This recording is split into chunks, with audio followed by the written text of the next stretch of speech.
Excellencies, dear delegates, ladies and gentlemen, it is my honor to welcome you at the second part of the 25th session of the General Assembly of the State Parties of the World Heritage Convention. After our fruitful opening in Samarkand, I'm delighted to gather with you once again at UNESCO headquarters in Paris. I trust that most of you, during your time in Samarkand, allowed you not only to engage in constructive discussion, but also to enjoy remarkable heritage of the historical city, a living testament of the values of our convention seeks to uphold. As we convene to the 25th session of the General Assembly, let us carry forward the spirit of cooperation that guided our work in Samarkand, as the challenges facing our heritage continue to grow in complexity, urging us to respond with vigility, innovation, and solidarity. I'm confident that united in this mission, we can further strengthen the protection of the world heritage as the present of the future generations. I thank you for the dedication and wish us a productive, inspiring, and successful session. Dear colleagues, before we resume our session this morning, I would like to inform you that I have convened the meeting as the Bureau of the 25th session of the General Assembly this morning as a request of the Vice Chairperson. The aim of this meeting of the Bureau was to discuss the timetable of the first day of the General Assembly. Indeed, although the timetable of the General Assembly was adopted on the 11th of November in Samarkand, the Bureau is on the view that most time should be allocated to the discussion of the item 5 of the agenda, which concerns the report of the Chairperson of the World Heritage Committee on the activities of the World Heritage Committee. Therefore, the Bureau recommends the General Assembly that following the Chairperson of the World Heritage Committee presentation at the start of the item 5, I will take the list of speakers and we adjourn the item 5 of 11:20 a.m. as scheduled to start the item 6 with the elections on the VIEW committee members. Item 5 will be resumed, if necessary, at the end of the elections of the afternoon. If you all agree, I will proceed this way.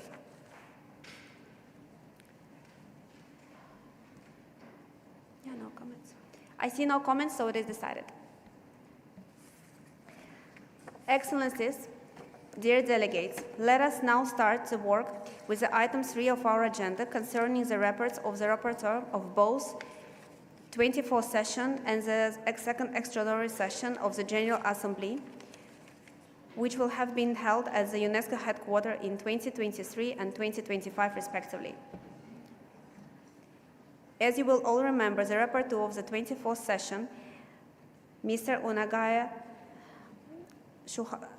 Shuhabart from Mongolia, who successfully assumed this remarkable task. I am therefore pleased to now invite the President of the report of the last session of the General Assembly. Please, Mr. Shuhabart, you have the floor. Thank you very much, Madam Chairperson. I wish to congratulate you, Madam Gayana Umerova, on your election as Chairperson of the 25th session, and all my best wishes for a successful session today.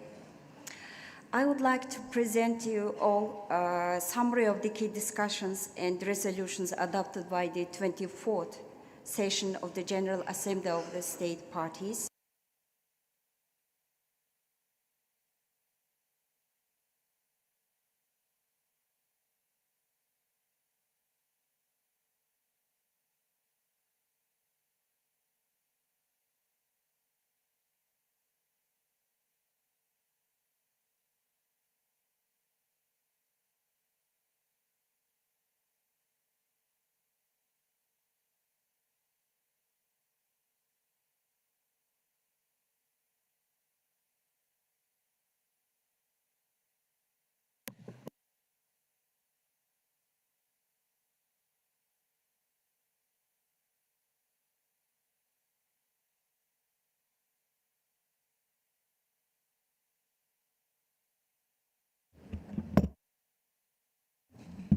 It doesn't work.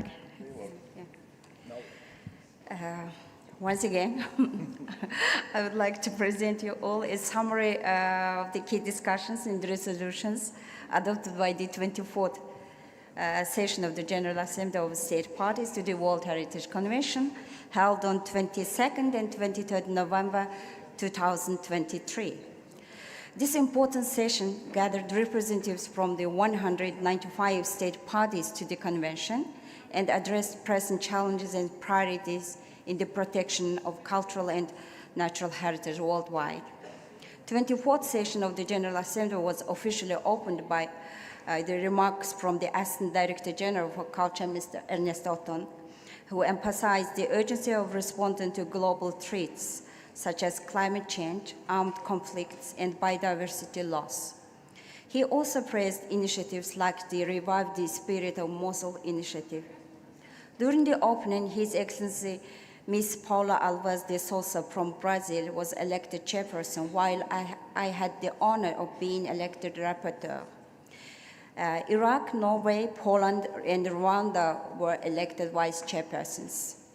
The General Assembly adopted the agenda and the timetable for this session.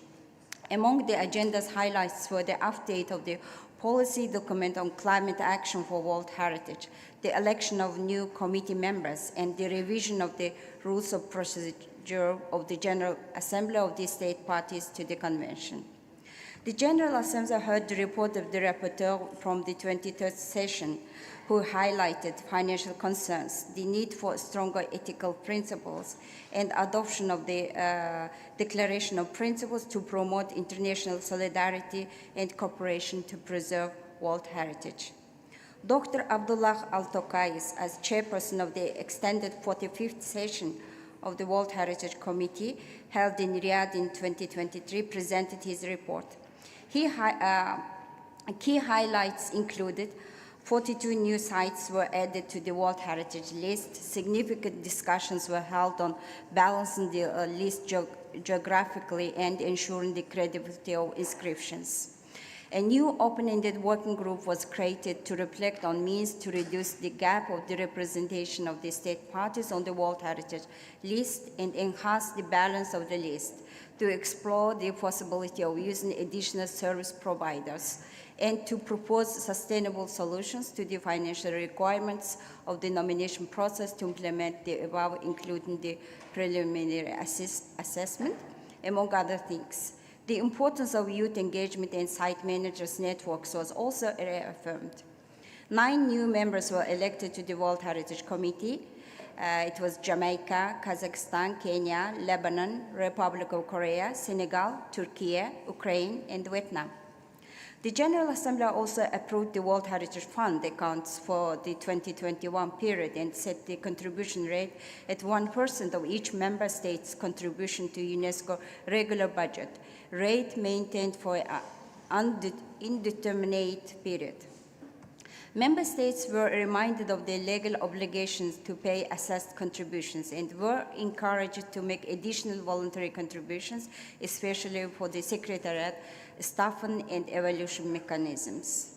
One of the most significant outcomes was the adoption of the updated policy document on climate action for world heritage. This new policy was the result of extensive debate over many years, including a dedicated open-ended working group. It reflects a global commitment to integrate climate mitigation and adaptation into heritage conservation strategies. The policy encouraged state parties and institutions to translate its principles in the operational guidelines, promote capacity building and public awareness, prepare implementation guidance and progress indicators. The General Assembly also adopted a revised version of the rules of procedure, aligning them with model rules shared across other UNESCO conventions in the field of culture. This contributes to greater legal coherence and procedural clarity. In closing, session reflected a strong collective will to strengthen the credibility and balance of the World Heritage List, enhance transparency and ethical decision-making, address climate challenges through joint actions, and 24th session of the General Assembly marked another significant step forward in reinforcing the protection of our shared cultural and natural heritage for our future generations. Thank you very much. Thank you very much for this comprehensive presentation on the report.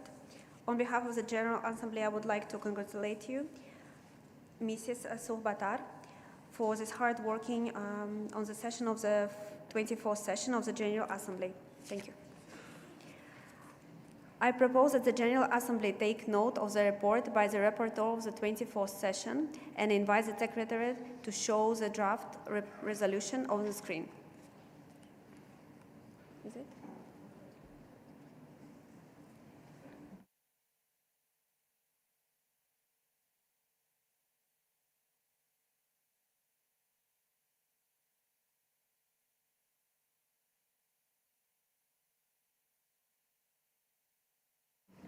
Before we proceed with the adoption, is there any comments or questions on the report of the last session? Don't see any. I see none, so it is adopted.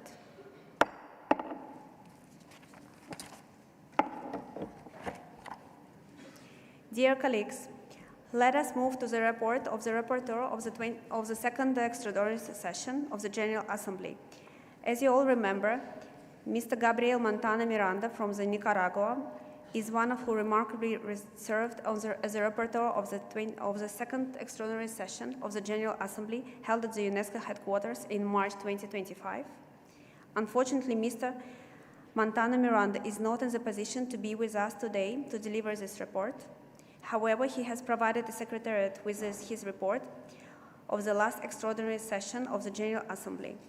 As an exceptional measure, this report has been circulated as the all state parties ahead of the session as information document INF 3B.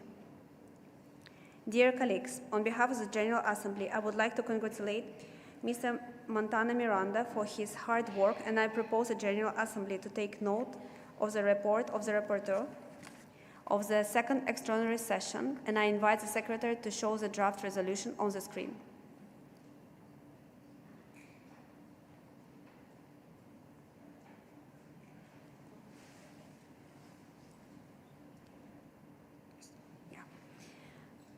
But before we proceed with the adoption, is there any comments and questions on the report of the second extraordinary session?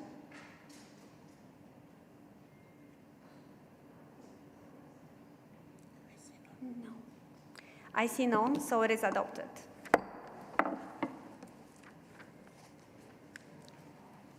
I therefore declare the agenda of the item 3B is closed.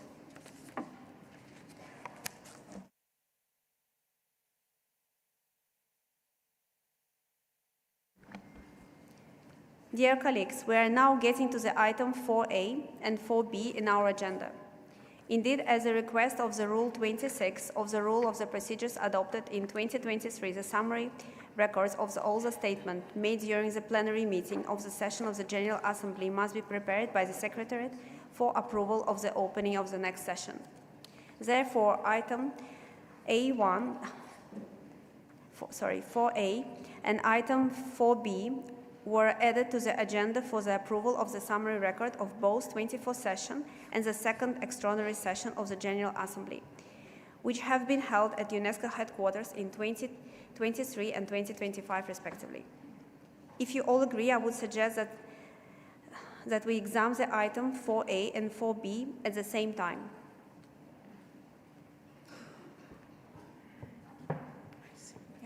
I see no objection. I shall now give the floor to the Director of the World Heritage Center, who will present the two items. You have the floor, Mr. Alan Dalansolman.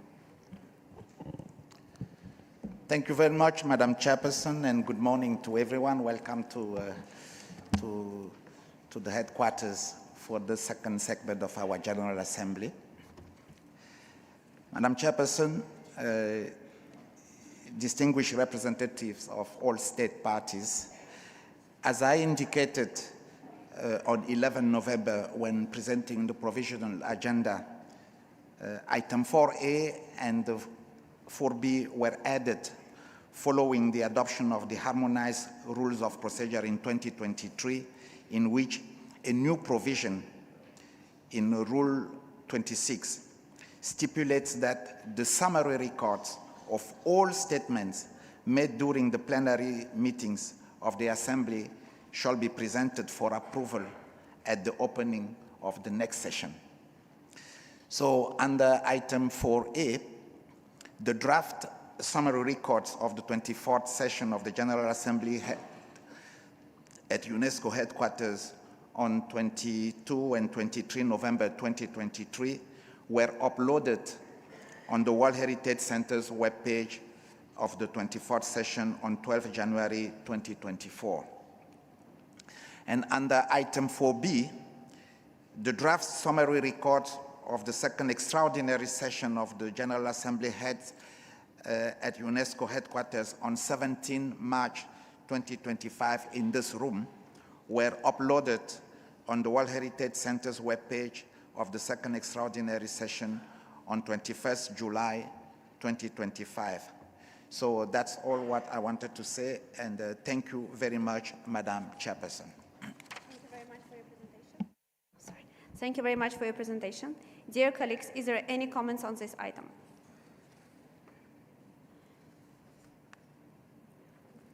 I see none, so let's proceed.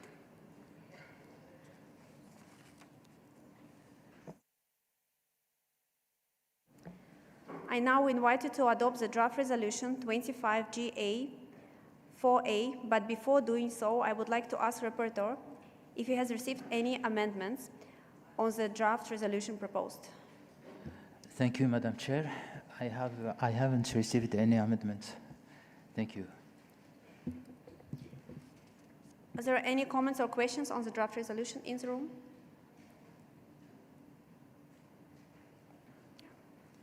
I see none, so I therefore declare the draft resolution 25GA 4A adopted.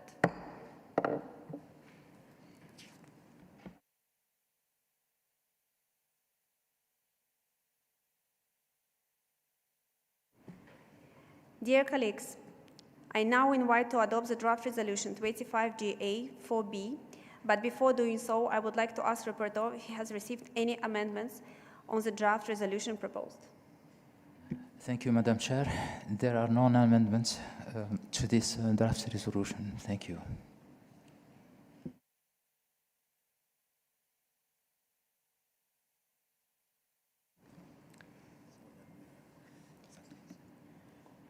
Is there any comments or questions on the draft resolution in the room?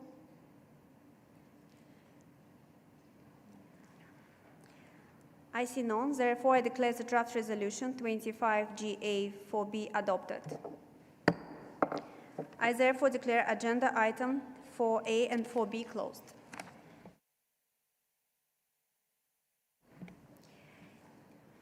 Dear colleagues, we shall now examine the item 5, our agenda, which concerns the report of the Intergovernmental Committee of the Protection of the World Heritage of the National Heritage of its activities. To the end, I have the pleasure to turning the Professor Nikolai Nemov, chairperson of the 47th session of the World Heritage Committee, which was held on the 4 and 14 July of 2025 here at UNESCO headquarters. In this capacity as a chairperson, Professor Nenov will now present the report of the World Heritage Committee on these activities since 24th session of the General Assembly in 2023. This report is presented in the document 43C, Rep 19, and it is constituted as a report which the UNESCO General Conference examined as a 43rd session during the Culture Convention.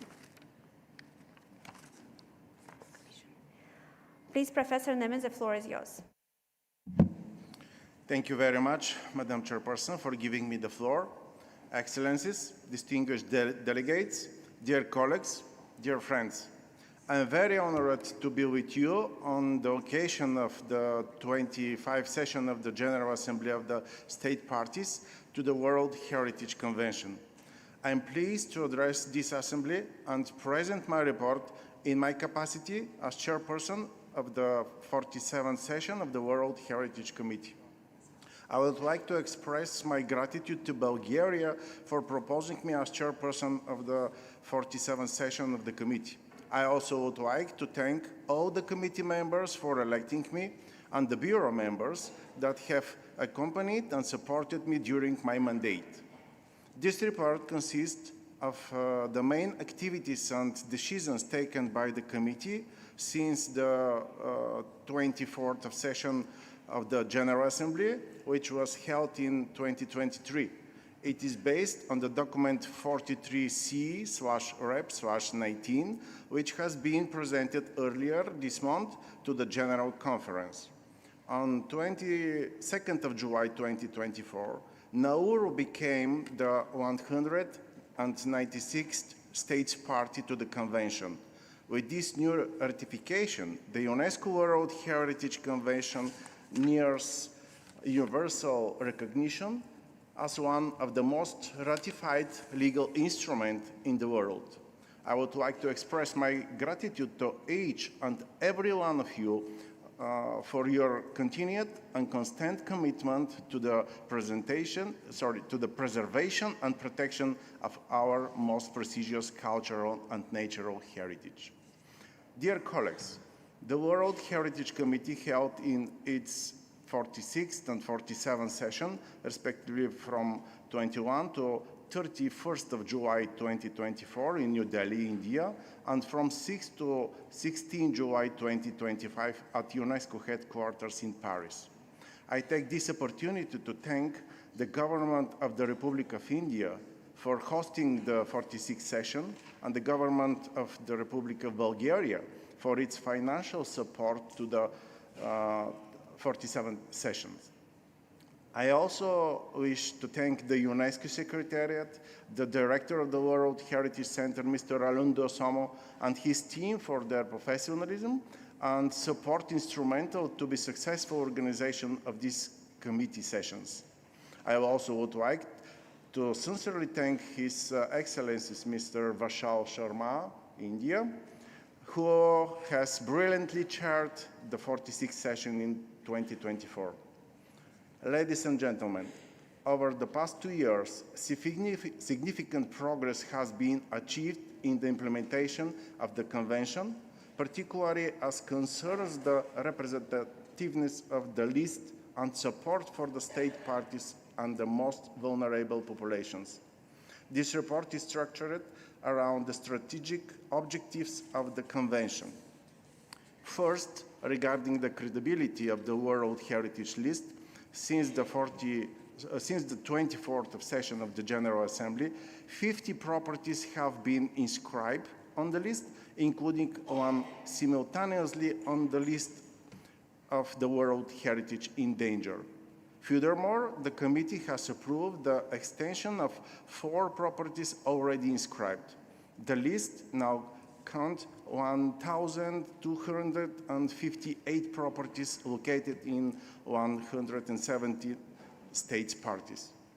The open-ended working group established in September 2023 considered the necessary improvement aiming at reducing the gap of the representation of state parties on the World Heritage List and enhancing the balance of the list. The open-ended working group met 9 times in 2024 and 2025 under the variable chairpersonships of Mr. Mohammed Al-Aidarus from the Kingdom of Saudi Arabia. On average, 106 states parties participate in each meeting, either in person or online, and detailed reports were provided by the rapporteur of the group, Madame Shafika Haddad of Grenada, whom I would like to thank.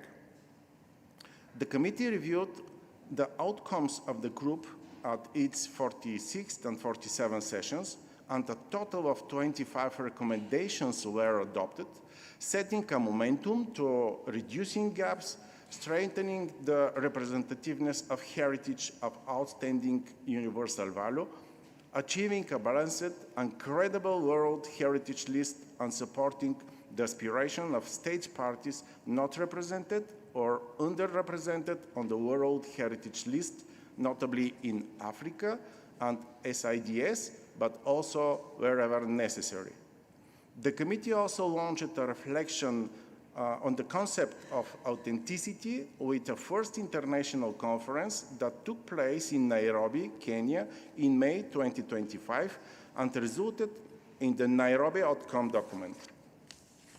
Secondly, concerning the effective conservation of the World Heritage properties, it is to be noted that an unprecedented total of 372 states of conservation reports on 280 properties, including 112 on 57 properties inscribed on the list of World Heritage in danger, were examined during the 46th and 47th sessions of the World Heritage Committee.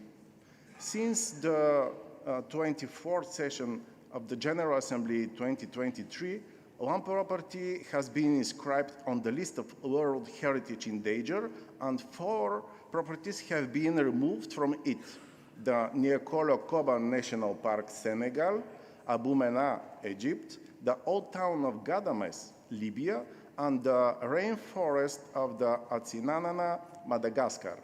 All 4 are located on the African continent, which is worth highlighting and celebrating.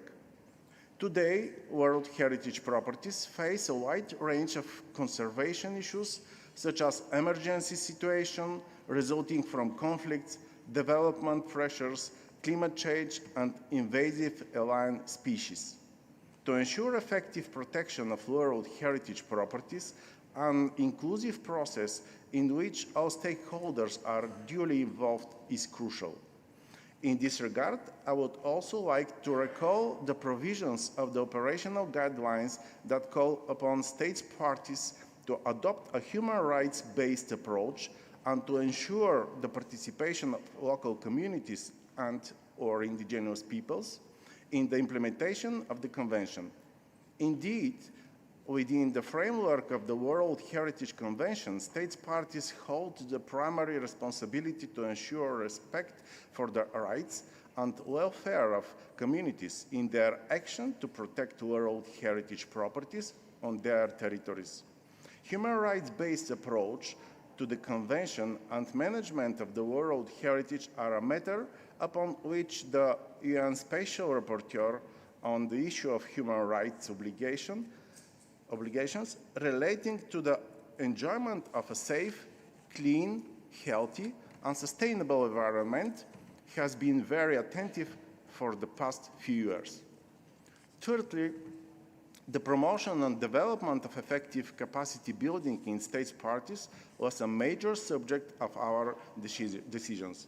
The World Heritage Capacity Building Strategy, which was initially adopted in 2011, was revised by the World Heritage Center and ICROM in collaboration with other advisory bodies.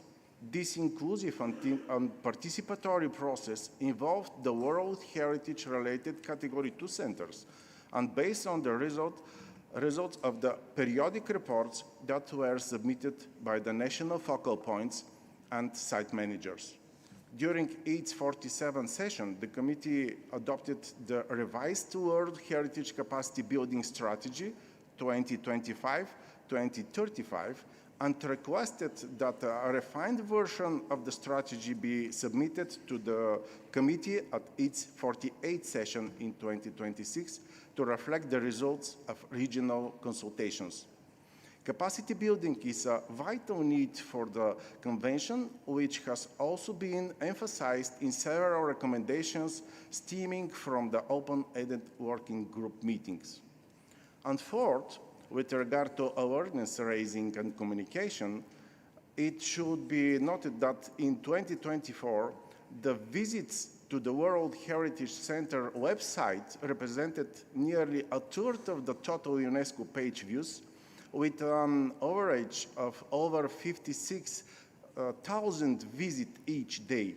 Moreover, articles and interviews on World Heritage have been published in response to a request by numerous major national and international media. In addition, between June 2024 and June 2025, 2 editions of the World Heritage Map were produced and 4 issues of the World Heritage magazine were published. distinguished delegates, dear colleagues. Over the past 2 years, particular attention has also been paid by the World Heritage Committee to small island developing states in order to strengthen capacity in the preparation of nomination files and management plans and the protection of conservation of properties inscribed on the World Heritage List or included on national tentative list. An annual report will also be presented from now on to the Committee on Activities for SIDS, including the operational strategy for SIDS 2023-2029 in relation to World Heritage and through the development of a dedicated strategy for SIDS to be presented to the committee at its 48th session in 2026. To date, 39 SIDS have ratified the World Heritage Convention. In addition, in conjunction with the last two committee sessions, the World Heritage Young Professionals Forum and the World Heritage Site Managers Forum were also organized. These fora provide invaluable platforms to heritage professionals for sharing their experiences and have their voice heard to the World Heritage Committee and the observer states parties through declarations made in plenary meetings. Dear colleagues, as you know, the present session of the General Assembly will elect 12 new members of the World Heritage Committee. In this regard, I would like to thank the outgoing members, Argentina, Belgium, Bulgaria, Greece, India, Italy, Japan, Mexico, Qatar, Rwanda, St. Vincent and the Grenadines, Zambia, and commend them for their service on the committee and support in the implementation of the World Heritage Convention. In closing, as we are looking forward to the 48th session of the World Heritage Committee in Busan, in the Republic of Korea, allow me to highlight that the achievements outlined in this report reflect the collective efforts of all states parties, advisory bodies, secretariat, civil society, and all stakeholders involved in ensuring the safeguarding our common heritage. This report is a testimony to the committee's unwavering commitment to the shared values and principles of the World Heritage Convention. As we look ahead, let us continue to collectively strengthen the cooperation that defines this convention. Together, we can ensure that World Heritage properties remain a source of inspiration for present and future generations. Thank you once again for your attention and continued dedication to our own mission. Thank you so much. Thank you very much, Professor Nenov. On behalf of the General Assembly, I would like to congratulate you on the excellent result achieved during the presidency and for your leadership and abilities for having successfully conducted this session. Dear colleagues, is there any comments on the Assembly of the report?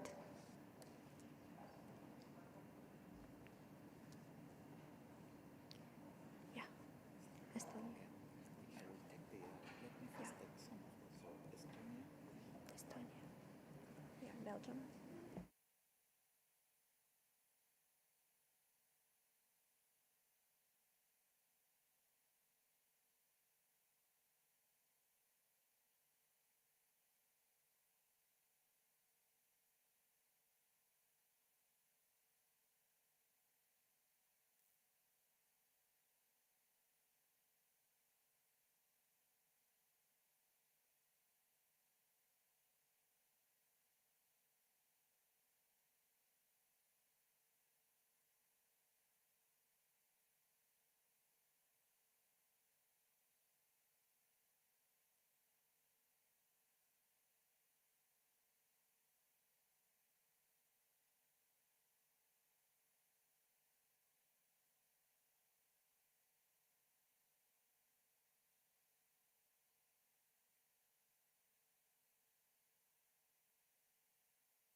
Thank you very much. There is a point of order. So we'll start with the distinguished delegate of Czech Republic. Who's Czech Republic? Who's Czech Republic? Thank you very much, Madam Chairperson. I'm sorry, I just need a small clarification now. You are taking those countries who wish to comment on the report of the committee.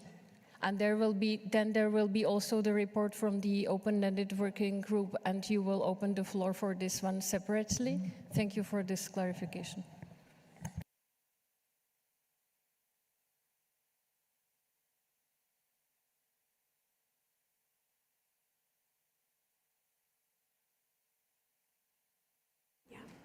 To clarify this point, I would like to give a floor to Azando Asoma.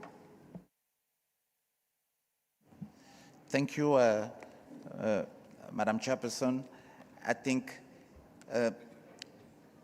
as you all remember, the report of the chairperson, of course, was accompanied with an info document on the outcome of the open-ended working group.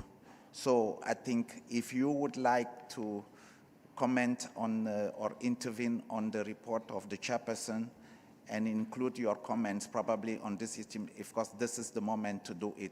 There is no specific item for the open-ended working group according to the agenda. I hope it clarifies Madam Ambassador. Thank you very much. Next, I would like to give a floor to Belgium.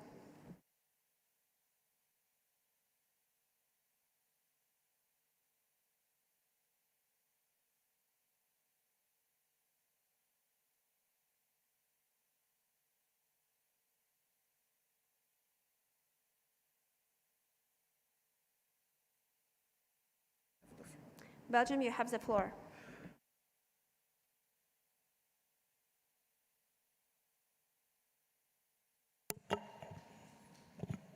Merci. Merci, Madame la Présidente. Excellence, je m'exprimerai en français. D'abord, merci aux présidences indiennes et bulgares des 46 et 47e sessions du comité, ainsi qu'au Centre du patrimoine mondial et les organisations consultatives. Non, il n'y a pas encore de traduction, d'interprétation.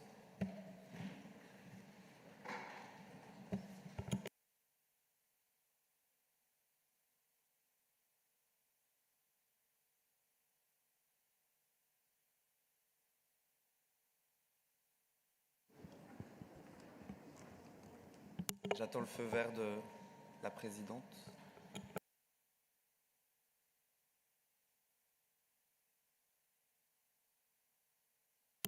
Est-ce que ça fonctionne à présent? Non.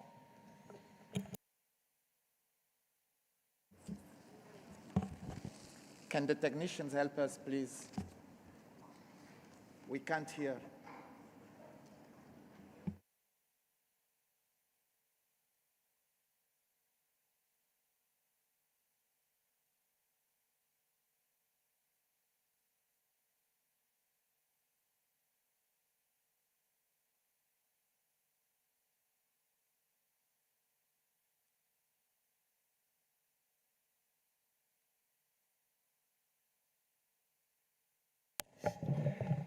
Est-ce que ça fonctionne avec ce micro-ci? Non. Non, c'est pas ça.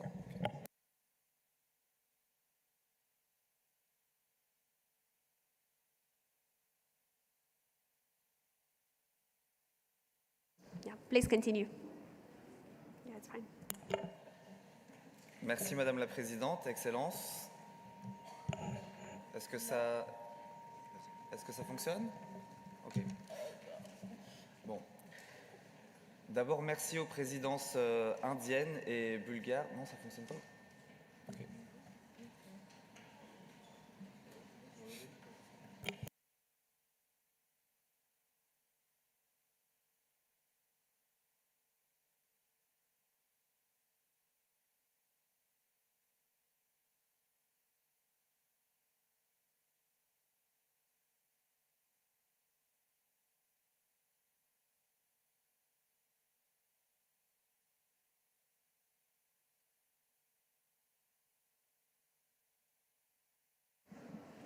I just want to make sure if when the distinguished delegate of Belgium is speaking, if you can hear the translation.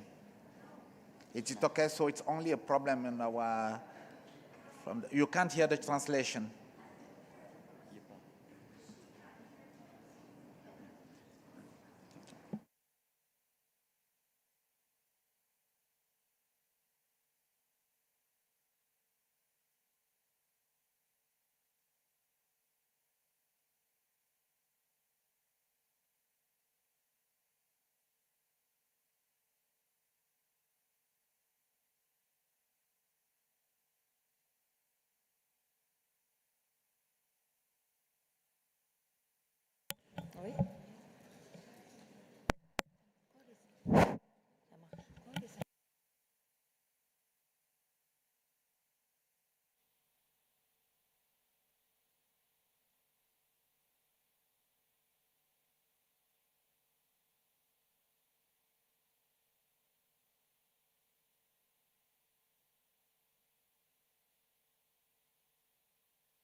The technical problem. Due to the technical problem, we have to suspend for 5 minutes. I'm so sorry.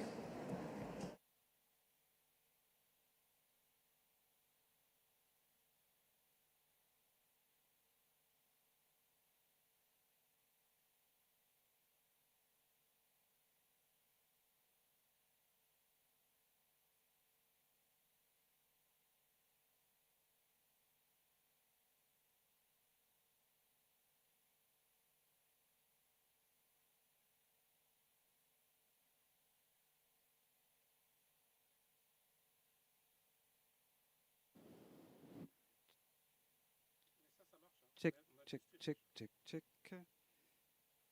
Check. Si, si, si. Et. Check, check, check. Oui.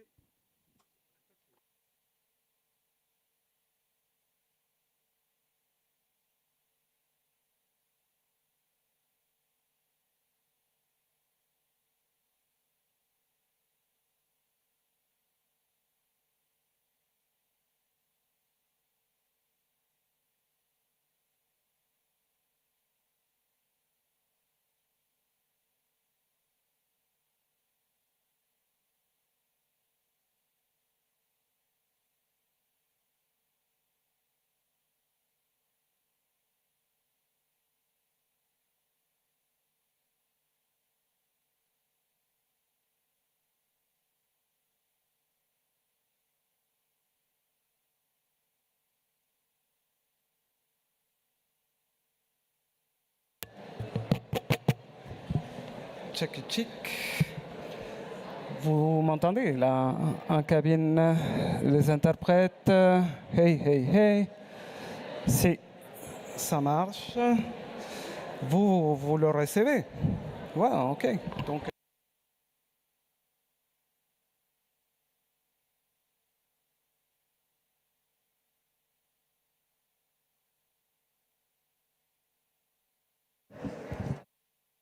One, two, three. 1, 2.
Check, check. Hey. Can you please take your seat? I think the technical problem is now solved. Our apologies. Thank you. Yeah.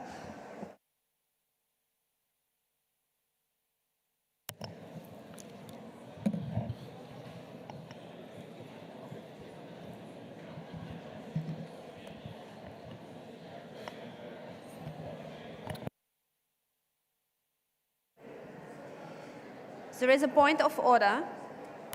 Just a request, I would- Lazar, 11:20 we had marked for the elections. So would you like to alter the, put the agenda item that was being discussed to a later point so that you could explain the election procedure, or would you like to continue as before? Of course, I would love to hear Martin speak, but nevertheless.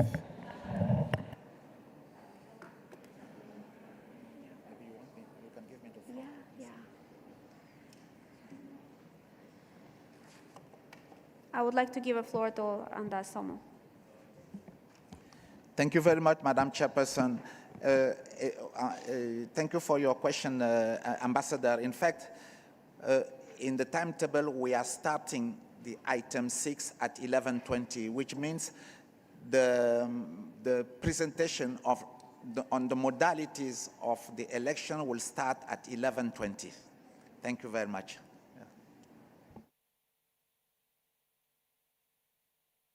So we shall continue. I would like to give a floor to the Belgium.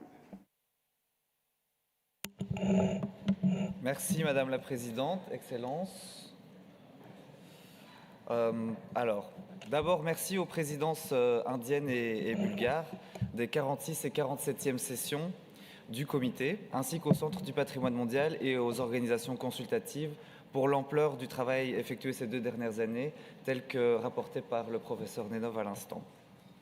Pour la Belgique et ses gouvernements de la Flandre, de Wallonie et de Bruxelles, il s'agit d'une période où nous avons accompagné efficacement le secrétariat, comme sur les projets du UNESCO Sites Navigator, du No-Go Commitment ou encore du guide sur l'énergie éolienne et solaire dans le patrimoine mondial, avec des contributions financières non négligeables.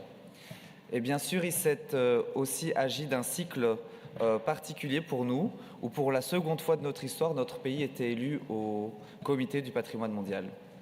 Ce mandat qui s'achève aujourd'hui aura permis des accomplissements dont nous sommes fiers, comme le fait d'avoir contribué aux inscriptions périles de biens en Ukraine et en Palestine, ou d'avoir concrétisé les réflexions antérieures sur les sites de mémoire. Notre délégation et nos experts ne cachent néanmoins pas les constatations amères et préoccupantes observées au fil de cette période. Pourtant, comme mentionné il y a quelques jours à Samarcande, les attentes et les besoins sont immenses en matière de patrimoine mondial de l'UNESCO. Notre premier constat, on se l'applique à nous-mêmes et à l'échelle du comité. Ces dernières années ont atteint des records en nombre de rapports sur les états de conservation, les SOC, près de 250 cet été. Il était impossible pour nous de tous les analyser, parfois vu les délais intenables de transmission des documents avant la session, et donc notre rôle décisionnaire au sein du comité devient irréalisable.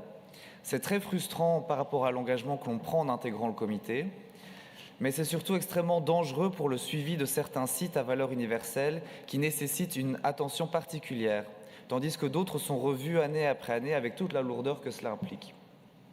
Mais les SOC reflètent une réalité plus large, notre second constat, et qui concerne la Convention dans son ensemble. Les limites imposées au Centre du patrimoine mondial, l'impossibilité de travailler correctement, le manque de ressources, le manque d'autonomie, un manque de moyens criants, tout cela nous en rediscuterons demain au point 8. Certes, l'UNESCO, ce n'est pas que le patrimoine mondial. Nous, délégués, le mesurons quotidiennement. Cette organisation sait engranger des réussites et mobiliser les expertises dans plein de secteurs. Mais la Convention du patrimoine mondial demeure un des principaux faits d'armes de l'UNESCO pour le bien commun, des Nations Unies jusqu'à l'esprit de nos concitoyens. C'est donc la moindre des choses que ce que l'UNESCO doit faire, elle puisse le faire bien, grâce au Centre du patrimoine mondial et aux organisations consultatives. Les nouvelles inscriptions Malgré leur mérite intrinsèque, elles ne feront qu'alimenter cet état de fait. Le staff du Centre du patrimoine mondial s'amenuise, tandis que la liste croît, sans pour autant être assez représentative de notre planète. Et donc les besoins financiers, de missions de suivi, de renforcement de capacité augmentent. La vérité des chiffres est têtue et ne se démentira pas sans rien faire. Cette contrainte empêche même le secrétariat de mettre en œuvre les recommandations que nous, États parties, avons souhaitées, suite à d'intenses groupes de travail des mois durant. Ce qui nous amène d'ailleurs à la même question posée en juillet, étant donné les difficultés du centre. Quelles ont été finalement les contributions financières pour l'organisation de ces Open-Ended Working Groups?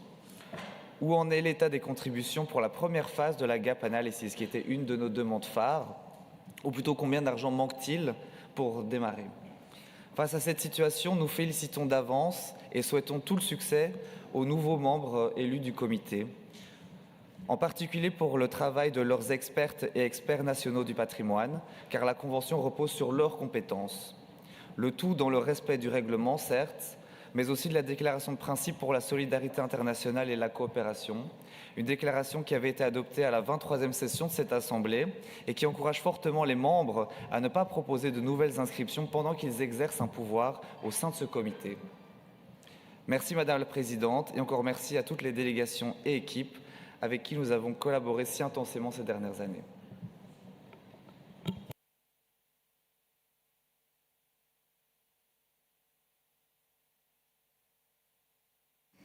Thank you very much. Now I would like to give a floor to the distinguished delegate of Estonia, followed by Qatar. Madam Chairwoman, esteemed Director, Chairman of the committee, dear colleagues, greetings to all from Estonia. Thank you for the concise and informative report. The rich deliberations in the open-ended working group show that the credibility and the quality of the World Heritage System are important to us all. Estonia firmly believes that the aspirations of the non-represented and underrepresented state parties should be supported to achieve a more balanced list. In this context, we welcome the adoption of the revised World Heritage Capacity Building Strategy. We also have faith in the new preliminary assessment system that enables to assess the potential of the nomination before starting the full nomination process that is time-consuming and expensive. The early advice of the advisory bodies is crucial to select the best nomination strategy. The success of our convention rests on its scientific nature and the principle of the OUV that should be properly reflected through the World Heritage List. This can only happen if the evaluation and the inscription mechanism guarantees the neutrality and reliability of the process. Currently, however, a clear gap persists between the professional impartial advice of the advisory bodies and the committee decisions. The information document 8 prepared for this session sums the situation up nicely. The advice of the advisory bodies is strictly followed when the recommendation is for inscription. There is only one exception in 15 years. But the advisory body advice is not followed most of the time when the recommendation is other than for inscription. This is a worrying trend indeed. It is also clear that the resources have not kept pace with the increased workload under the Convention. State parties have a responsibility to better align available resources and the work program, especially under current financial situation. Thank you for your attention. Thank you. I would like now to give the floor to the distinguished delegate of Qatar, followed by Brazil and Norway. Thank you, Chair. The delegation of State of Qatar wishes to express its appreciation for your leadership of this General Assembly. We also extend our thanks to the Chairperson of the World Heritage Committee for the comprehensive report and the Committee, Bureau, World Heritage Center, and advisory body for their committed work during the reporting period.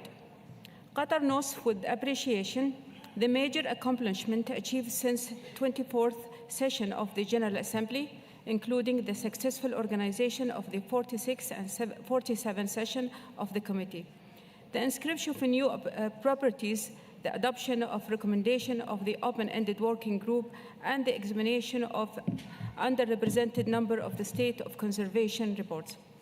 As a member of the World Heritage Committee, Qatar has been honored to contribute to the protection, conservation, and promotion of the World Heritage over the past 4 years.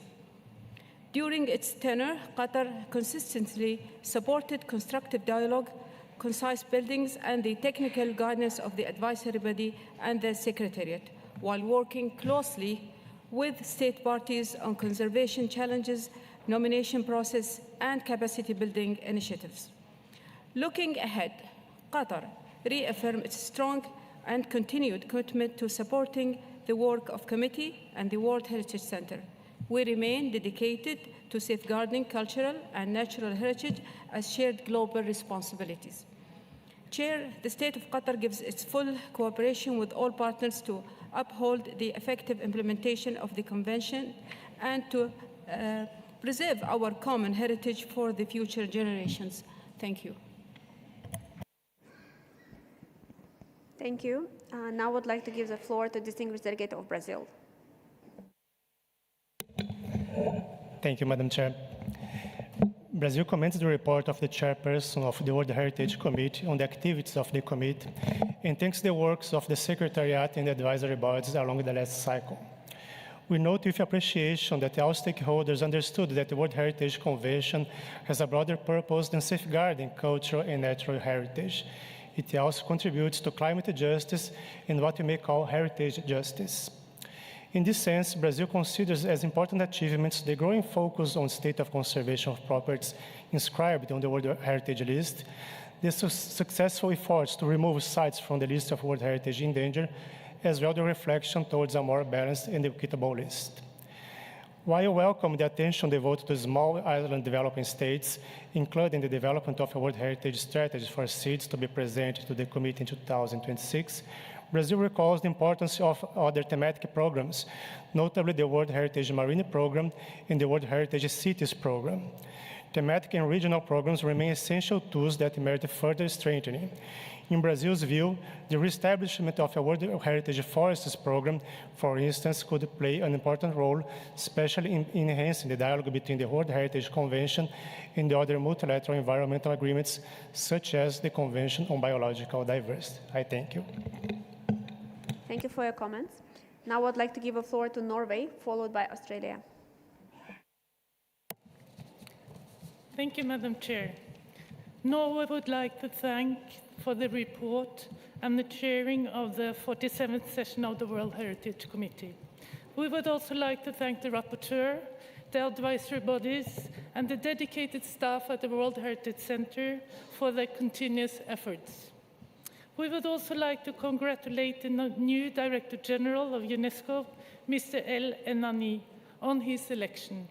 We count on his leadership in assuring that the World Heritage Convention, as UNESCO flagship, remains credible and expert-based and continues to safeguard the planet's most unique natural and cultural sites. The world is facing alarming loss of nature. World Heritage sites are at the front line of this crisis, protecting many of the planet's most important ecosystems. Effective and sustained protection is essential to safeguard the outstanding universal value. We are deeply concerned about the accelerating impacts of the climate crisis on world heritage. We encourage the state parties to keep climate change at the forefront, to fully implement the policy document on climate action for world heritage, ensuring action at all levels. The success of this convention rests on its scientific nature, allowing only sites of outstanding universal value a place on the list. We observe an increasing and worrying trend to weaken decisions on conservation issues, nominations, and the relation to the no-go policy. We fear that this undermines not only the Convention, but also UNESCO. Precedence is built on our decisions. Humanity cannot afford to develop this unique label of quality. We cannot compromise on human rights and an inclusion, participation, and security of NGOs, civil society organizations, indigenous peoples, local communities, and individuals. All voices have a right to speak, and we cannot exclude anyone who fulfills the requirements to participate in our work. We strongly believe in the Declaration of Principles to promote international solidarity and the cooperation to preserve world heritage, and its contribution to a more transparent, cooperative, and fair decision-making. We take note of the results from the open-ended working group and welcome the constructive proposal for follow-up, updating gap analysis to guide future work, promoting synergies between conventions and programs, addressing challenges faced by indigenous peoples, and expanding the network of natural heritage sites on the World Heritage List. We congratulate in advance the new members of the committee.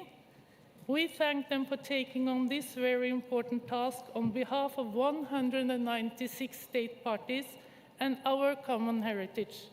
We trust the committee in making wise decisions considering the challenges we are facing. Thank you.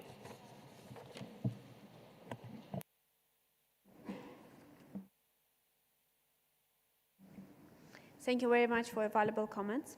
Dear colleagues, as agreed this morning, it is now 11:20, and I will therefore adjourn this discussion of the item 5 until this afternoon. Okay, you'll have a point of order from Senegal.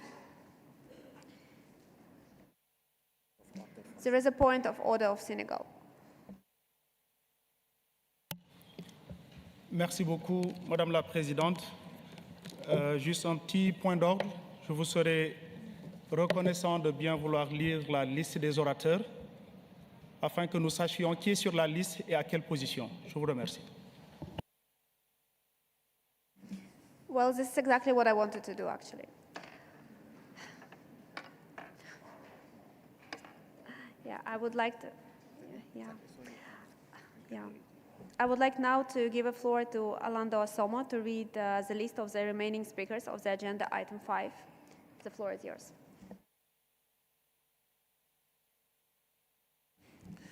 Thank you very much, Madam Chairperson. The following state parties have requested to take the floor in the following order: Australia, Senegal, Rwanda, Paraguay, Vietnam, the Netherlands, Mali, Sweden, Colombia, China, South Africa, Chile, Ethiopia, Germany, France,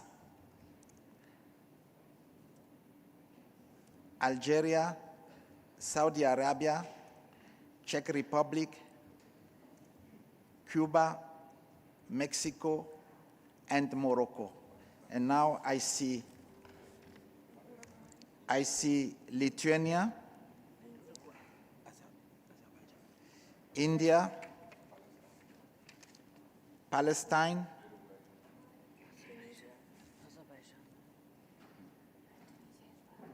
Uruguay, Azerbaijan,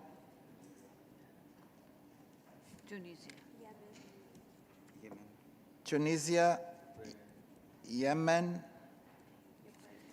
Ukraine,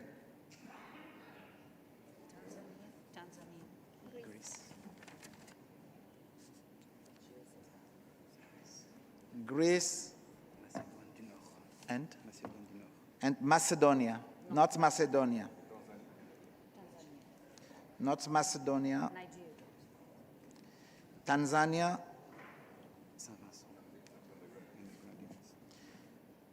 Nigeria,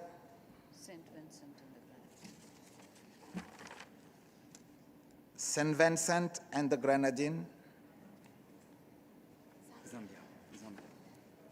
I also see Zambia, Madam Chairperson.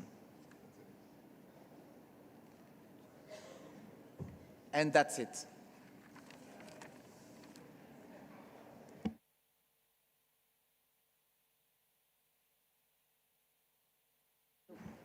Oh, Madam Chairperson, I also see Peru.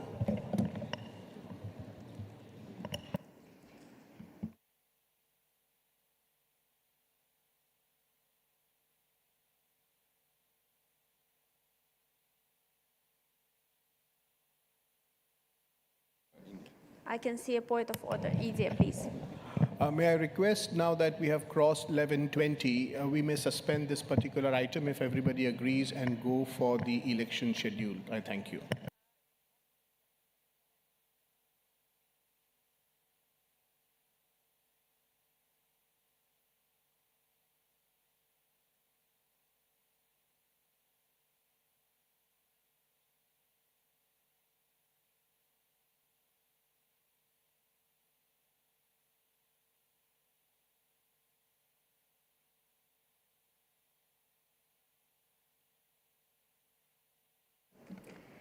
Dear colleagues, we now shall proceed with the item 6 of our agenda, the much-awaited elections of the World Heritage Committee.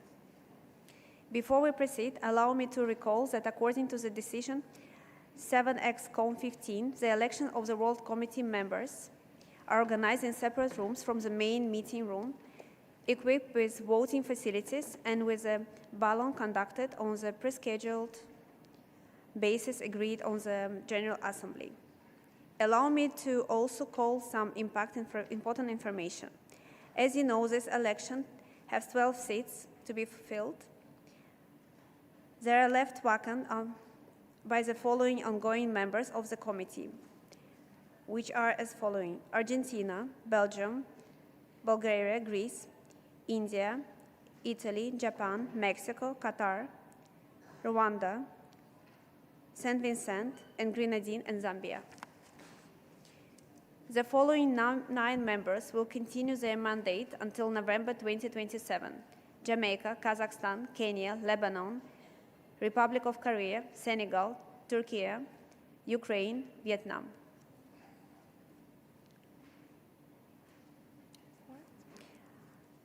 Dear colleagues, in conformity with the Rule 35.2, the rule procedures, we will now proceed with the ballot allocated seats.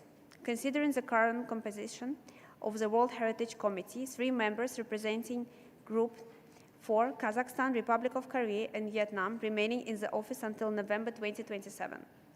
Therefore, in accordance with the Rule 35.2 of the Rule Procedures, the 3 seats allocated in the group have already been reached. The ballot is therefore only cover allocated vacant seats for the Group 1, 2, 3, VA, VB as follows: Group 1, seat 1, Group 2, seat 1, Group 3, 2 seats, Group VA, 2 seats, Group VB, 1 seat. I also would like to inform that the General Assembly of the ballot for the allocated seats of the Group 1, 2, 3, VA, and VB will take place simultaneously. The ballot with the candidates for each of these 5 groups are printed on the separate pages and will be distributed by the Secretary immediately after the introduction. Before I give the floor to the Director of the World Heritage Center to explain the modalities of the election, allow me to recall the Article 35.2 of the Rules Procedures, which states that each election, due to consideration, shall be given to the election of the seat of the state party, which has never served as a member of the World Heritage Committee. Please note that the information regarding the membership of the committee is included in the document INF 6-Ref. I would like to remind that the General Assembly of that the candidates for the allocated seats indicate the ballot papers become from the list of the candidates established in accordance with the Rule 35(1)(d) of the Rules of the Procedure. This list is contained in the document INF 6-Ref. Furthermore, the rules of the procedure do not limit the requirement of the formal vote only for the case there is a number of candidates exceeds the number of the seats to be filled. Therefore, even if there are any cases of the clean state, the rule of the procedure required a vote to take place. I now wish to give a floor to the Director of the World Heritage Center to provide us with the necessary information to conduct the election procedures. The floor is yours. Thank you very much, Madam Chairperson. I'll be explaining I will be providing the necessary information on the conduct of the vote in French. Madame la Présidente, merci beaucoup encore. Je vais demander aux collègues, oui, je pense que la présentation est déjà prête. Donc, comme vous l'avez bien dit, pour ce qui concerne les élections au Comité du patrimoine mondial, mesdames et messieurs, vous avez tous les documents en rapport avec cette élection. Donc, alors, d'abord, les votes pour l'élection des membres du Comité du patrimoine mondial auront lieu cette année dans les salles 3 et 5 qui se trouvent juste à l'extérieur de cette salle. La salle 5 accueillera 2 bureaux de vote pour les États partis dont le nom commence par les lettres de A à K, par ordre alphabétique en français. La salle 3, quant à elle, accueillera 2 autres bureaux de vote classés par ordre alphabétique de L à Z. Si vous le permettez, Madame la Présidente, je voudrais attirer l'attention des distinguées délégations présentes dans cette salle sur les articles du règlement intérieur concernant les élections et dont vous avez déjà fait référence. Et conformément à l'article 35.2F, les élections débuteront par le scrutin pour les sièges alloués. Ainsi, le premier tour aura lieu pour les sièges alloués et les candidats obtenant le plus grand nombre de voix seront déclarés élus dans l'ordre séquentiel du nombre de voix obtenues, du plus haut au plus bas, jusqu'au nombre de sièges à pourvoir, comme cela est stipulé à l'article 35.9A du règlement intérieur de l'Assemblée générale. Maintenant, si 2 candidats ou plus obtiennent le même nombre de voix pour les sièges restants à pourvoir, nous aurons recours à un deuxième tour.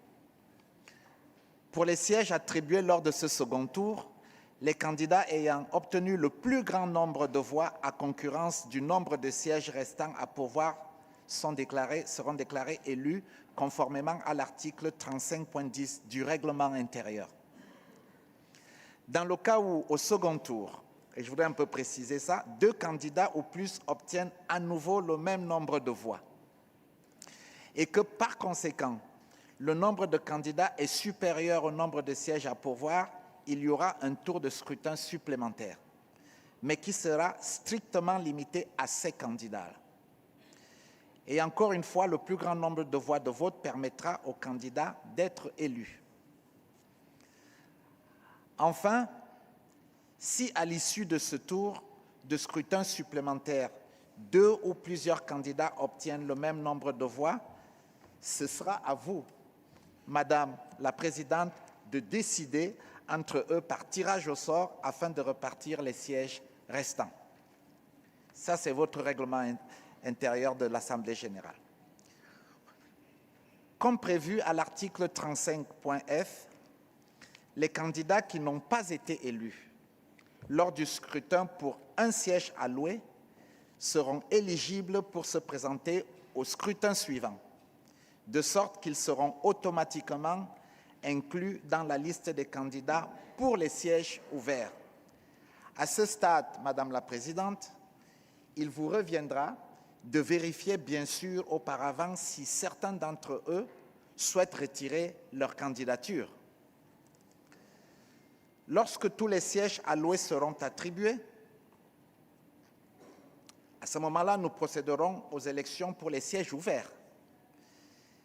Au premier tour de l'élection pour les sièges ouverts, les candidats obtenant plus de la moitié des votes valides exprimés par les États partis présents et votants seront déclarés élus dans l'ordre séquentiel du nombre de voix obtenues et dans la limite du nombre de sièges à pourvoir, bien sûr.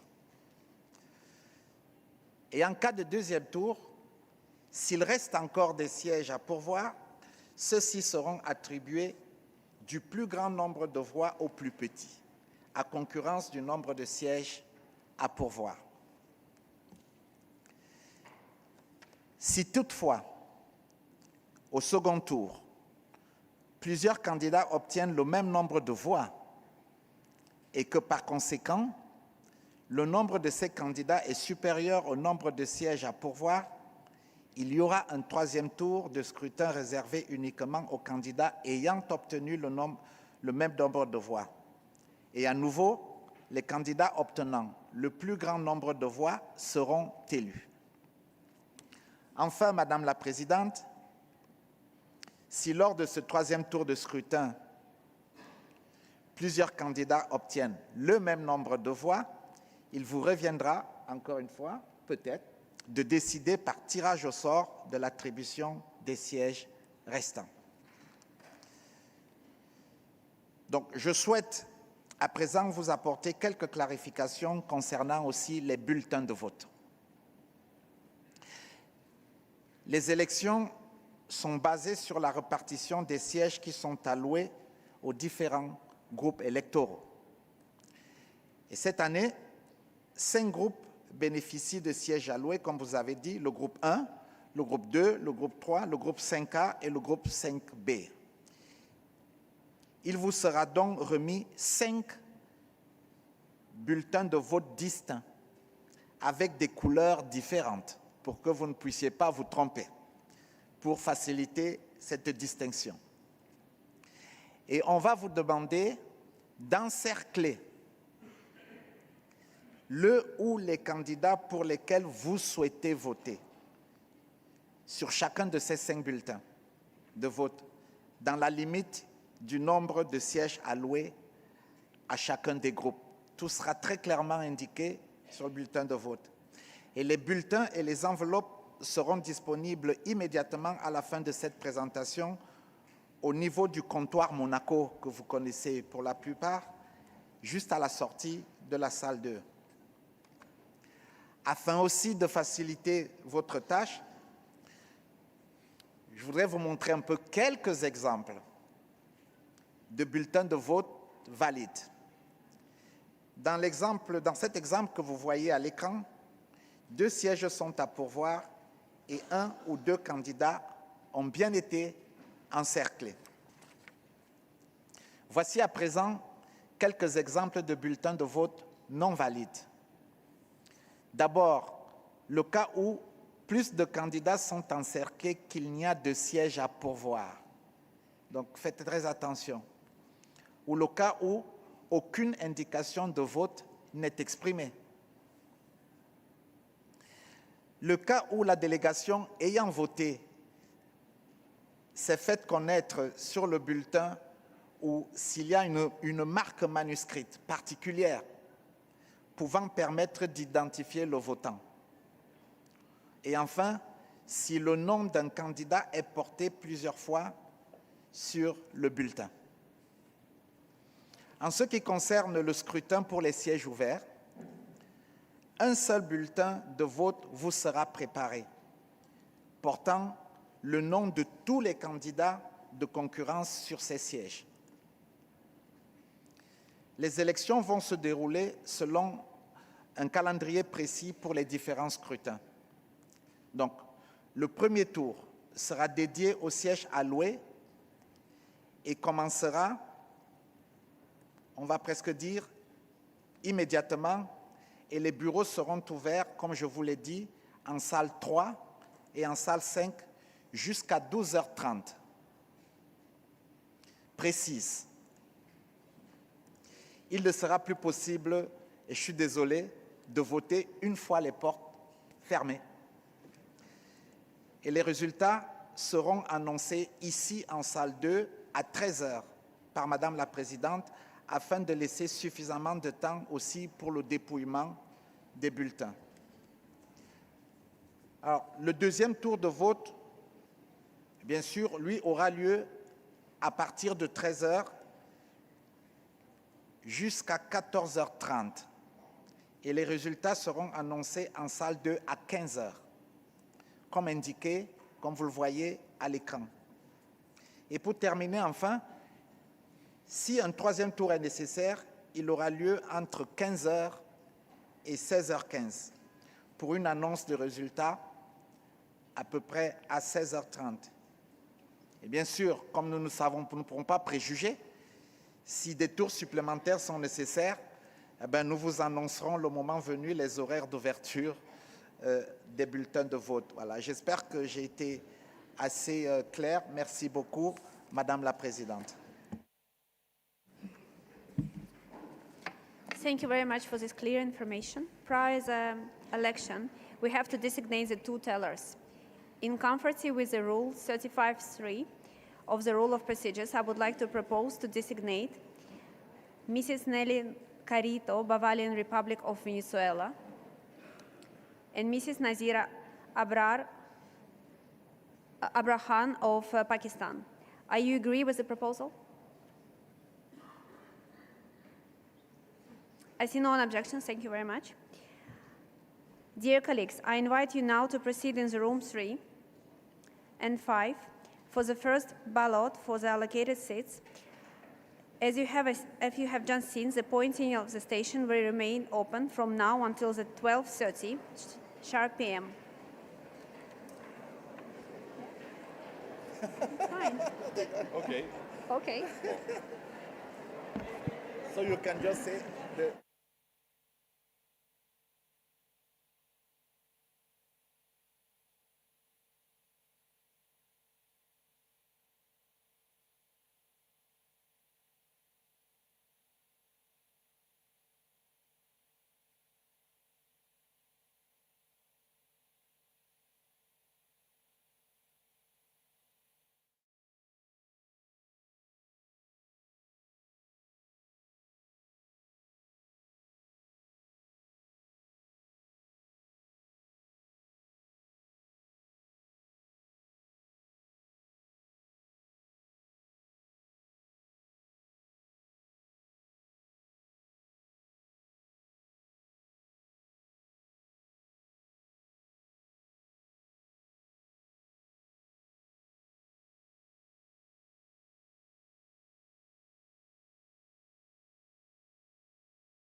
Dear colleagues, I'm now pleased to announce the results of the ballot that has just taken the place.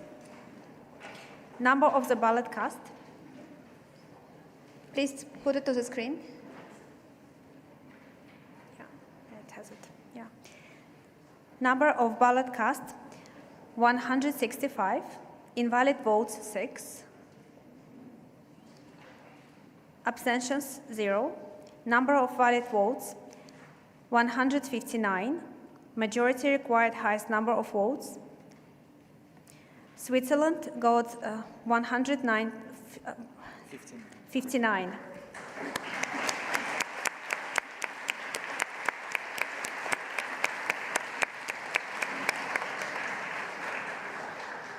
Therefore, Switzerland is elected as a committee member. Congratulations. Group number 2. Number of ballot cast, 167. Invalid votes, 6. Number of valid votes, 161. Armenia, 21. Azerbaijan, 92. Czech Republic, 28. Poland, 11. Slovenia, 9. Therefore, Azerbaijan is elected as a committee member. Congratulations.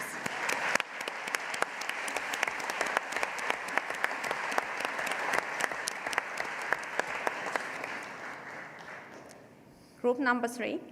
Number of ballot cast, 197. Oh, what is going on? 167. Invalid votes, 6. Number of valid votes, 161. Majority requires the highest vote. Barbados, 54. Grenada, 100. Paraguay, 68. Peru, 88. Therefore, Grenada and Peru are elected as a committee member. Congratulations.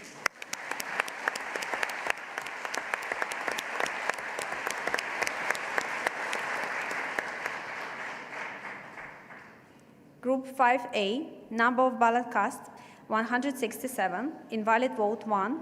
Number of valid votes, 166. Majority required.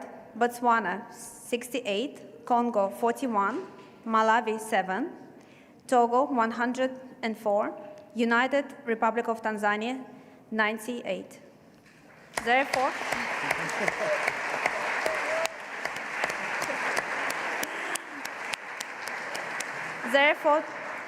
Therefore, Togo and United Republic of Tanzania is selected as a committee member. Congratulations. You can do it again. Group 5B, number of ballot cast, 167. Invalid votes, 7. Number of valid votes, 160. Iraq, 40. Kuwait, 120. Therefore, Kuwait is elected as a committee member. Congratulations.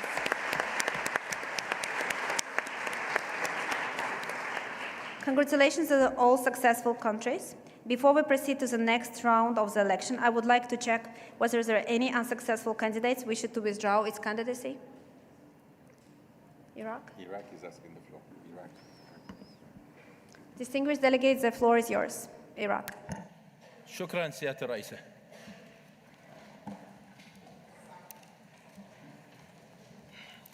أعلن العراق في وقت سابق بأنه قد سحب ترشيحه من المقاعد المخصصة للمجموعة العربية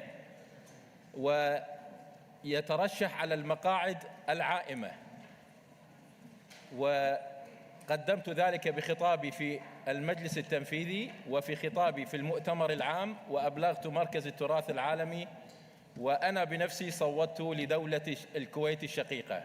لذلك أشكر كل من صوت للعراق في الجولة الأولى، ولكن ما يهمنا وما اتفقنا عليه مع المجموعة العربية ومع جميع الدول الأعضاء هو أن ترشيح العراق هو في الجولة الثانية على المقاعد العائمة. شكرا جزيلا مقدما لكل الدول التي ستدعم مهد الحضارات الإنسانية بلدكم الثاني العراق، وخالص التمنيات والتبريكات لكل الدول التي فازت في المرحلة الأولى. شكرا جزيلا.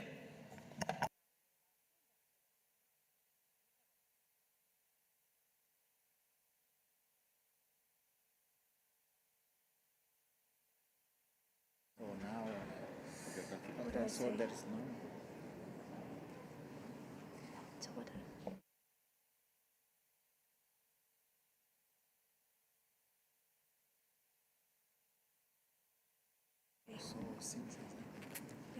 Thank you so much. I can see that no one is withdrawn. The secretary will therefore print the ballot papers, which will be available outside of the room in a few minutes. The polling station will remain open until 20:30, and the result will be announced in the room at 3:30 p.m. Thank you.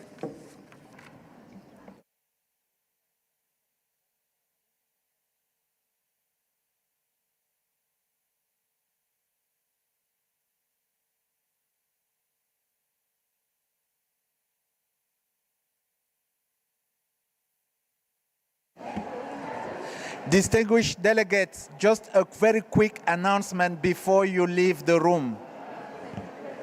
Just a very quick announcement before we leave your room. There is an information session starting at 2 o'clock in this room, which will be on geographical and cartographic information on World Heritage. This is about one of our major initiatives, Geospatial, which is our UNESCO's navigator site, and also our retrospective inventory.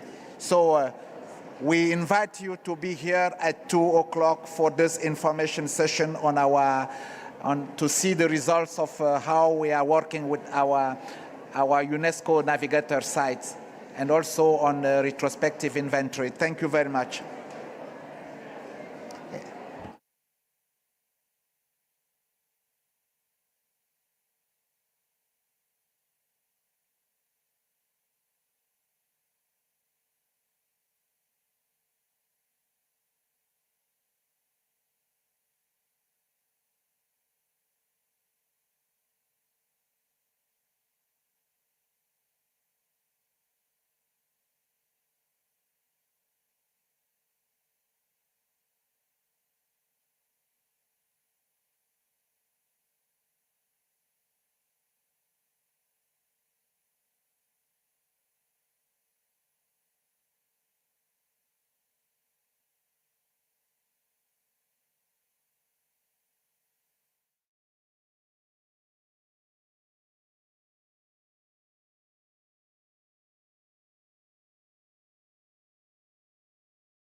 On the occasion of this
satellite data and geolocation have become increasingly central to how we understand and respond to changes in our world.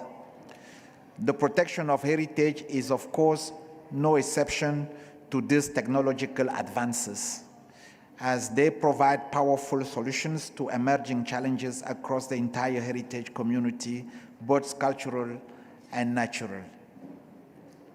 The first civilian Earth observation satellite was launched, for those who are not aware, in 1972, the very same year UNESCO adopted the World Heritage Convention. Today, the UNESCO Sites Navigator builds upon this remarkable legacy. It is the organization's sole geospatial platform for monitoring UNESCO-designated sites, supporting the integrated monitoring and protection not only for World Heritage, but also for biosphere reserves and global geoparks. Through near real-time satellite data and advanced geospatial capabilities, its automated alert system also delivers daily updates on natural hazards, drawing on the latest satellite information. And just a few days ago, you heard about the wildfires in Iran. And of course, our system had alerted us and had enabled us to closely monitor the situation and start understanding the extent of some of the potential damages and where it was taking place precisely. So I want to thank really and express my gratitude to the government of Flanders, the Kingdom of the Netherlands, and the donors to the Heritage Emergency Funds for their generous and ongoing support of this vital platform. However, these technologies can only be effectively harnessed if clear boundaries exist for all World Heritage properties, as is currently the case with biosphere reserves and geoparks. And this is precisely where the retrospective inventory plays a crucial role. Since 2004, this process has focused on identifying and compiling essential baseline data, including boundaries, geographical coordinates, and other cartographic information for properties where such information remains incomplete or unclear. The absence of clear boundaries and consistent baseline data significantly constrains our collective ability to apply the advanced tools that I mentioned earlier. Tools whose use is frequently requested by member states as reflected in recent decisions of the World Heritage Committee. So, quite simply, advanced technology depends on clear and accurate data. Yet, up-to-date geographic information, and particularly GIS data, remains limited for a substantial number of properties. So the session we are going to have today will just outline ongoing efforts to enhance the use of live satellite-based data to support monitoring, protection, and management of World Heritage properties, as well as to better identify emerging risks. It will also present the retrospective inventory process and provide an update on the progress achieved through this important initiative. And in this context,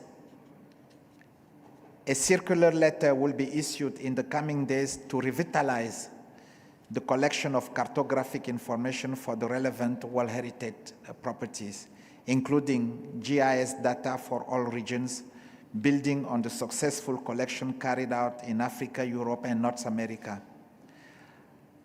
I want to take this opportunity to encourage you to respond promptly to this circular letter and to provide the requested information in a timely manner. I would also like to make a special appeal for voluntary contributions to support this crucial project because, you know, without this voluntary contribution, we won't be able to sustain this work. As you will see, it's very, very important and useful. Your support will ensure that the World Heritage Center can continue to provide accurate, reliable, and up-to-date geographic information, which is essential for the protection and management of our shared heritage. I will now hand over to my colleagues, I think here Fernando Avakian and Paul Ferrar, who will provide an overview of those two key initiatives. Thank you very much. So I think we will start with Fernando Avakian. So Fernando, over to you, please. Thank you very much, Lazare. Good afternoon, everyone. I will be presenting on the UNESCO Sites Navigator and the efforts of the World Heritage Center in compiling a comprehensive geodatabase for World Heritage properties. Let's start by the very basics. What is the UNESCO Sites Navigator? So, it is UNESCO's, as Lazare was saying, UNESCO's official and unified geographic information system, or GIS, for UNESCO designated sites. It currently covers World Heritage, biosphere reserves, global geoparks, and properties protected under the 1954 Convention. This tool builds upon what we used to call the World Heritage Online Map Platform that you might recall. And even if this tool evolved into a joint initiative across UNESCO's cultural and natural sciences sectors, the World Heritage Center remains the driver leading its development. This online tool supports two main purposes. On the one hand, communicating georeference boundaries of designated sites in a clear, accessible, and interactive manner. On the other hand, monitoring sites and supporting risk analysis using satellite data. The Navigator represents the first systematic effort within UNESCO, and I underscore the word systematic, to harness Earth observation and remote sensing technologies for heritage protection. It goes beyond ad hoc analysis or a case-to-case analysis toward a structured, daily, global, scalable, operational, satellite-based monitoring framework. So I will very swiftly go over the interface. I will not go into the details, but just to mention that we have three views, or three different screens, I would say. The basic one, which helps us only to check for the boundaries of the World Heritage properties, but also the advanced and the alerts one, that we can just switch over them based on the intended use of this platform. We can also bring in data for biosphere reserves and global geoparks in order to check for overlaps with World Heritage properties. As I mentioned before, the most, I would say, basic feature of this platform is the fact that we can interactively see verified polygons of World Heritage properties and their buffer zones. For example, here in red, the property, in blue, the buffer zone. But I have mentioned this issue of the overlaps with other UNESCO designated sites. Let's analyze a case study, which is the Pyrénées-Montperdu, a World Heritage property, which lies across France and Spain. However, this World Heritage property is also a triple designated site, I would say. Why is this? Because we have the World Heritage property, but also the Sobrarbe Pirineos UNESCO Geopark, and also the Ordesa Viña-Mala Biosphere Reserve. So we're bringing here culture, science, geological, let's say, diversity, etc., into one site. And here we can just check for these overlapping areas. However, what I find the most interesting is the advanced view, or the advanced tab, I would say. In here, we're bringing authoritative data sources ranging from NASA to the Copernicus program, FAO, other UN entities. All these data sets are ordered in different categories that you can see on the left-hand side of the screen. And the data that you are seeing on screen, all these dots are all the World Heritage properties. The blue dots, I'm not sure if it's visible on the screen. The green dots for biosphere reserves and global geoparks. We have point data for all properties, but polygon data for some of them. Let's check, for example, the data set on active fires. If I bring this data, which is updated daily, we can see that I will just have only World Heritage properties for this part of the demonstration.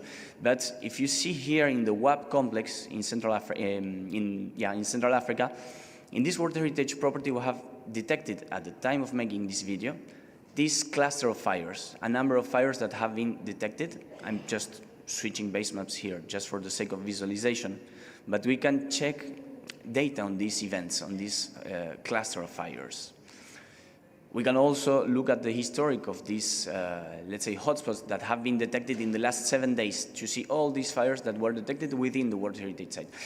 Just a side note in this regard, the presence of fire does not mean that there is damage. Of course, it's for some natural sites, it's normal to have these kind of fires, which is this case in particular. We're also having other data sets that are updated every 30 minutes, for example, data on earthquakes. We have also data on active hurricanes, and this was very useful when we were checking on properties that might have been affected by the Melissa hurricane in Central America. But here, for example, at the time of making this video, we had the Fina, I don't know how to pronounce, hurricane nearing the shores of Australia.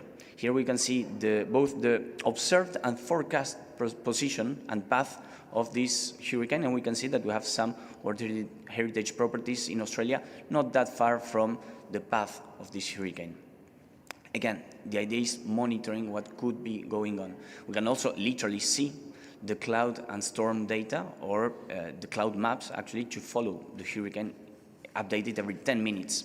We can also check, for example, the stream flow forecast to see in which areas we might encounter floods in the coming 10 days in order to see which areas could be affected and, of course, which properties could be affected.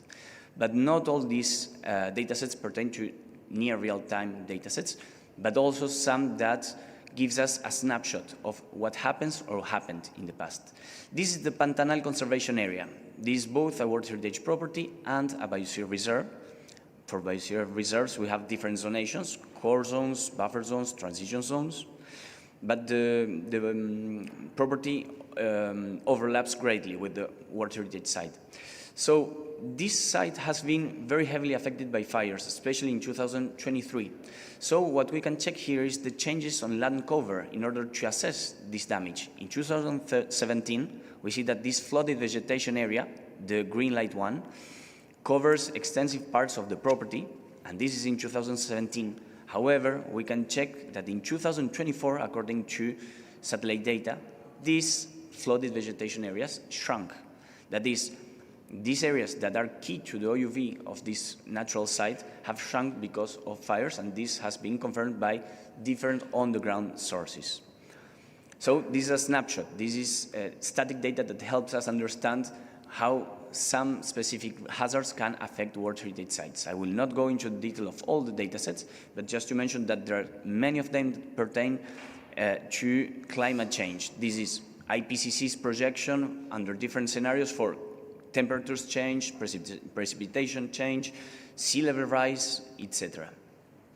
And finally, we have also elaborated an alert system for 5 key threats.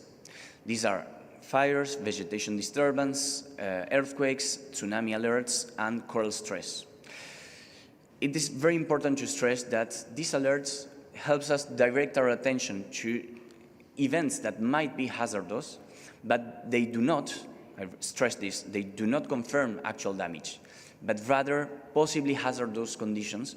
And once again, this is useful for rapid assessment, for checking, for directing our attention to see if something is going on. Always on-the-ground verification is needed. This case in particular is, well, a case in which we have known that there were damages in this World Heritage property. We received the alert of extensive fires in the Olympic National Park in the USA. This we have received like shortly after the fires were detected. Another real-life case study, I would say, was the earthquake in Guatemala.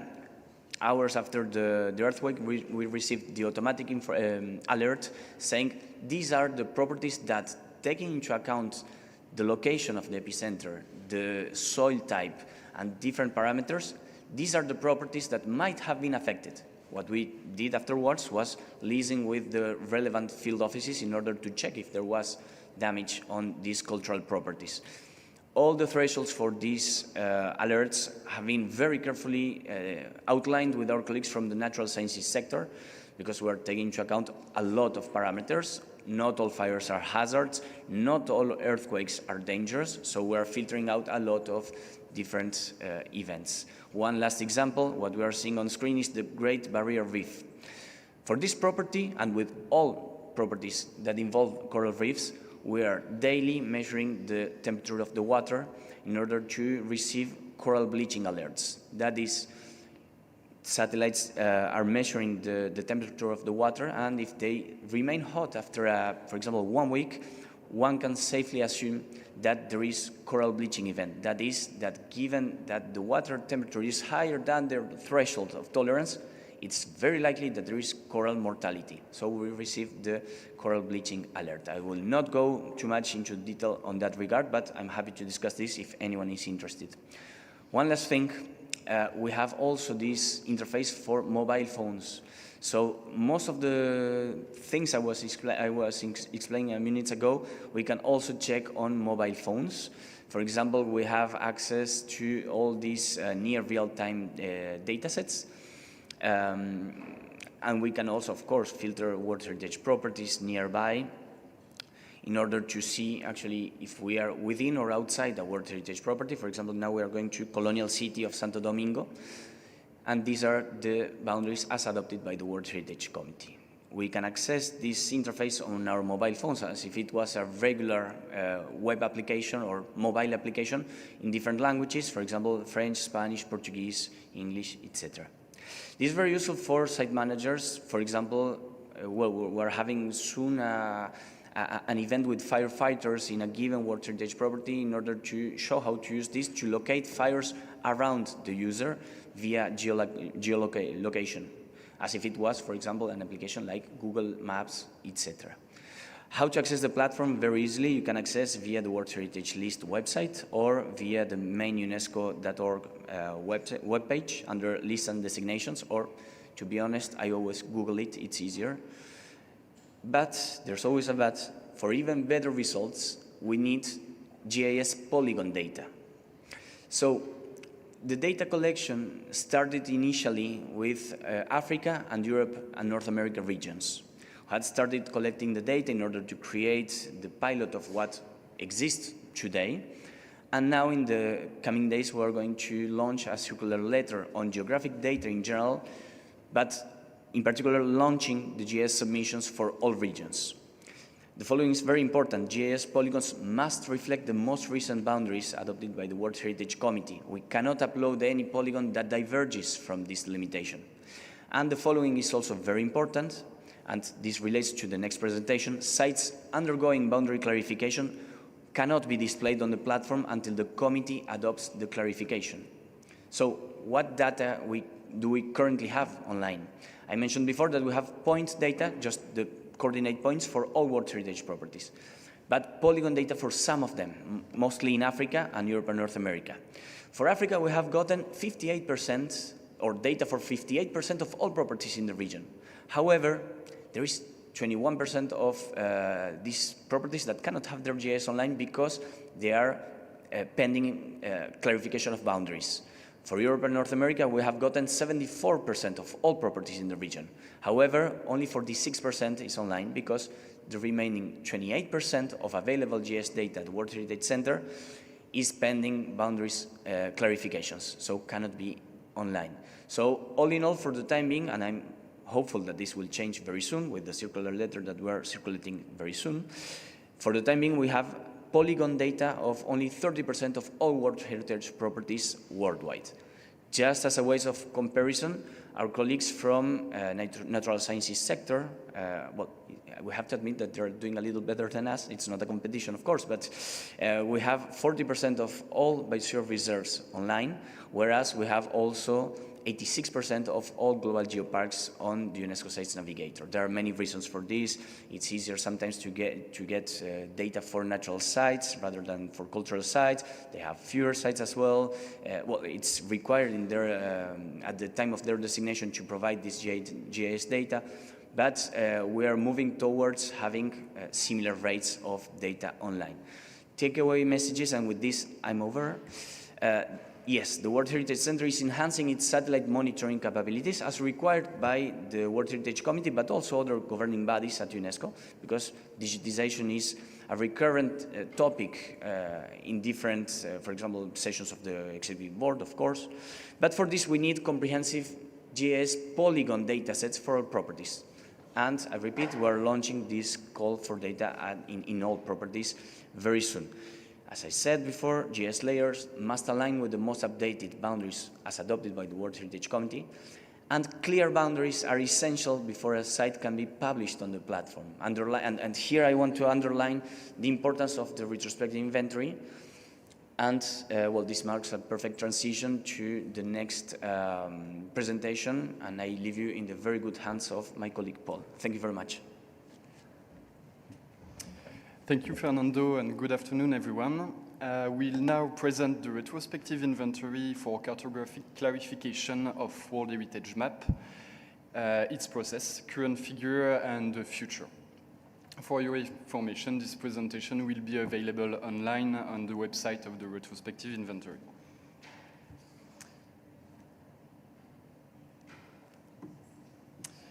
The retrospective inventory is a process aiming at the identification and collection of cartographic and geographical information such as maps, boundaries, coordinates, areas in hectares for all properties on the World Heritage List. The goal of this process is to have up-to-date and clear maps for all World Heritage properties, as clear demarcation and delimitation are essential for the effective protection, conservation, and management of World Heritage property. The clarification of boundaries refer to the delimitation of property inscribed at the time the World Heritage Committee inscribed them on the list. This process also helps address the lack of available information essential for implementing the convention and fulfilling its statutory processes, including mission, for example. I will now begin to just explain what is a good map and what can be considered as a map not satisfactory. Maps that need clarification are maps that have either no boundaries or unclear boundaries. It also concerns documentation that have wrong or confusing information, which does not allow a proper identification of the World Heritage properties and understand what is inscribed. Some maps included in the retrospective inventory can look good and can have some technical requirements, but they may not correspond to what is exactly inscribed on the list. The textual description and the map itself can also differ. A map that is considered satisfactory is a map that clearly defines the boundary of a World Heritage property as inscribed by the committee and that contains all the technical requirements for cartography, such as a clear base map, an appropriate scale, for example. You can see on this slide a map that is fulfilling all the technical requirements and that is displaying the boundary of the World Heritage property. And in this case, a buffer zone clearly on the map. And all the elements are required or in the legend are also indicated. As you may know, there is other cartographic processes and projects for the World Heritage Convention. When we speak about the retrospective inventory and clarification of boundaries, we speak about clarification of existing maps to newer maps that define the boundaries more clearly, without any change or any modification to the boundary as they were inscribed at the time of the inscriptions. Any change to the boundary of a property or its buffer zone must follow the procedures available in paragraph 163 and 165 of the operational guidelines. The modifications are subject to review by the advisory bodies before the presentation to the committee. In this sense, and following a decision of the World Heritage Committee, minor boundary modification cannot be reviewed when the map and boundaries of property are unclear. The state party must first provide boundary clarification before submitting any proposal of minor boundary modification. Similar to the statutory processes of boundary modification, it is also the case for the UNESCO Sites Navigator that my colleague Fernando just presented to you a few minutes ago. The GIS data that need to be uploaded on the platform cannot be uploaded if the available map for a property is subject to clarification, and the map have not been clarified yet. In this sense, the retrospective inventory is essential for the well-being of the UNESCO Sites Navigator. The retrospective inventory was launched in 2004. At this time, only the properties inscribed until 1998 were examined. We are now on the second phase of the retrospective inventory that was launched in 2018, together with the third cycle of the periodic reporting. At this time, all World Heritage properties were reviewed. In total, over 1,157 properties reviewed, almost 600 properties were subject to clarification, as their map did not display correctly the boundary, or the maps did not allow the identification of the same properties. It has to be noted that some properties that have been clarified in phase 1 were identified for further clarification in phase 2, as some technical and cartographic requirements evolved and thus needed to be more accurate. We will now go together through the retrospective inventory process itself. There are three main steps in the process that I will then detail. The first one is the inventory and the request to state party for clarification. We then have the analysis and review of the map transmitted by the state party and the dialogue when corrections have to be made. And finally, when the maps are considered satisfactory, they can be presented to the World Heritage Committee for notification. As just mentioned, the global review of all World Heritage property done between 2018 and 2022 was aiming to identify the gap in the original nomination dossier, especially missing or unclear maps and boundaries. When the list of World Heritage properties subject to the retrospective inventory was completed, official requests were sent to the state party concerned. When the clarification maps are received at the World Heritage Center, we enter in the longest step of the process. All clarification maps need to be verified and reviewed individually. When analyzed, not only the technical requirements are verified, but also compare the maps received with the maps available in the nomination dossier as inscribed, and also through the archive or UNESCO or the ABs. During these steps, the boundaries are compared to the boundary of the property as it is inscribed, as no modification can intervene during the clarification. If there is any change or any discrepancy to the boundaries of a property, the state party is notified and requested to send correction of the map initially sent. Correction will be also needed if the technical requirements are not met. It is important to note that some boundary description or some mistake can be discovered after the inscription of a property, during this analysis phases, for example. Finally, if all the technical requirements are met and the boundary correspond to the property as inscribed by the committee, then the map can be considered as satisfactory.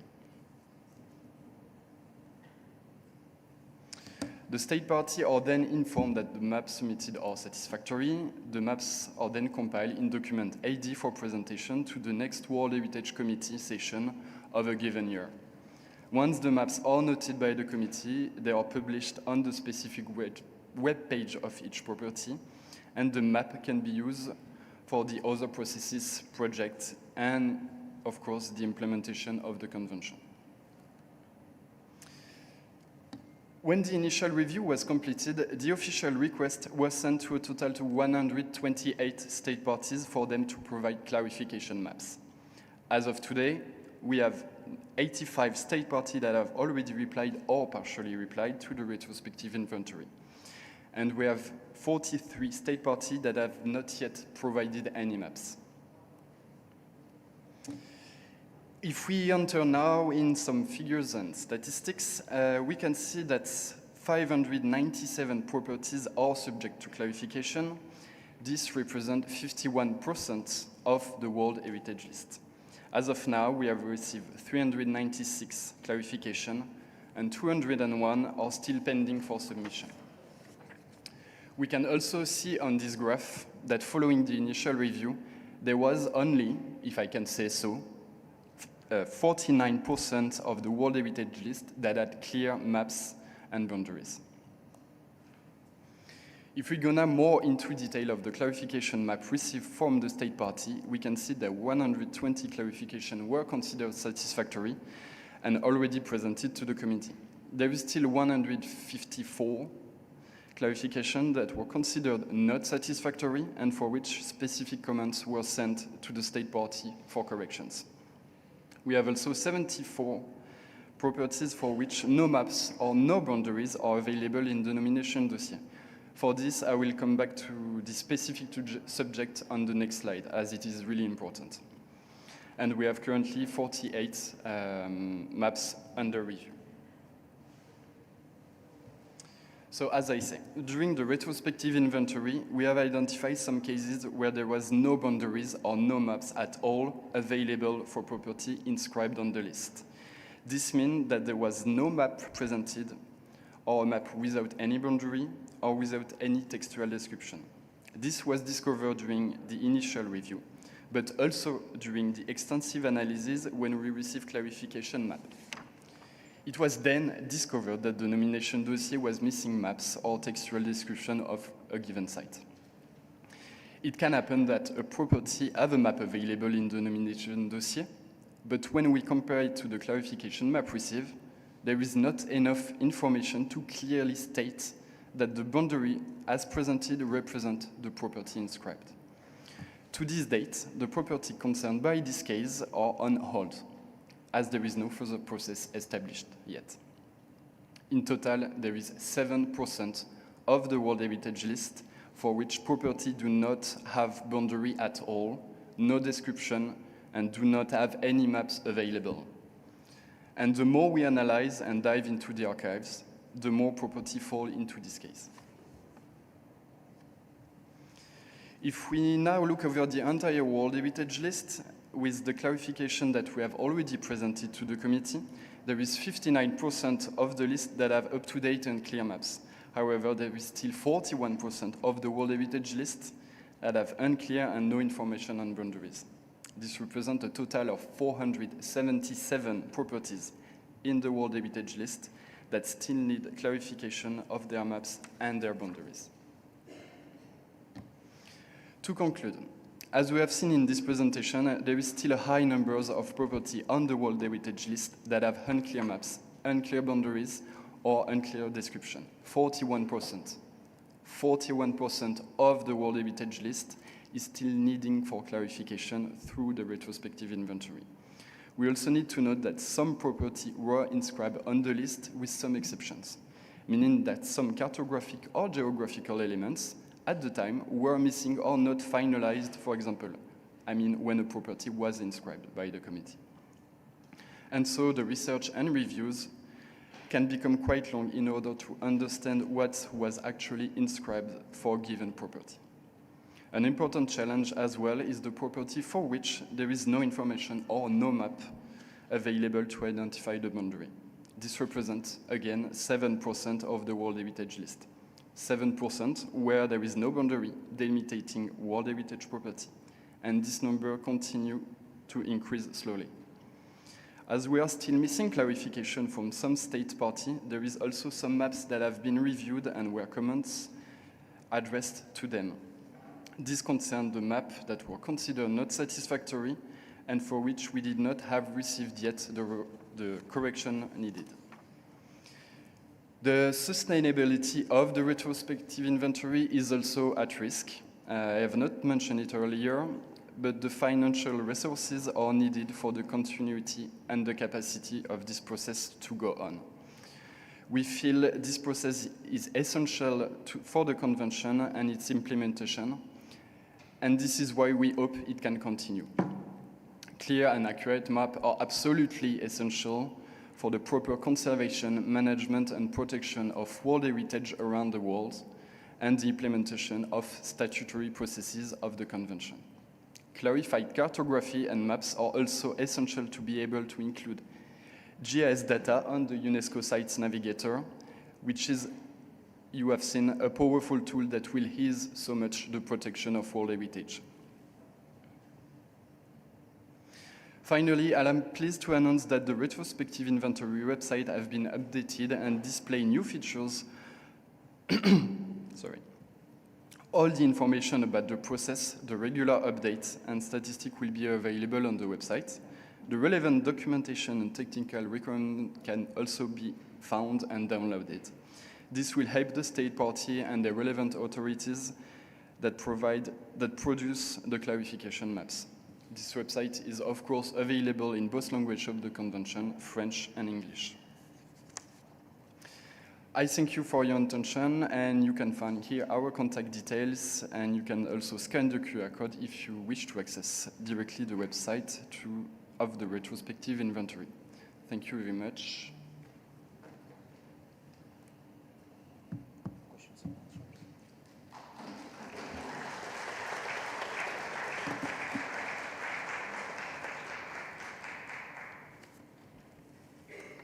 Thank you. Thank you very much to Paul and Fernando for these presentations. So the floor is now open for your comments or questions.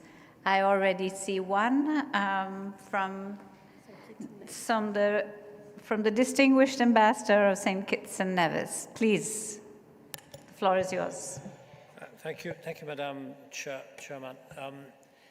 Really interesting, stimulating presentation by our two experts this afternoon, which has a huge implications for small island developing states who don't have this level of expertise.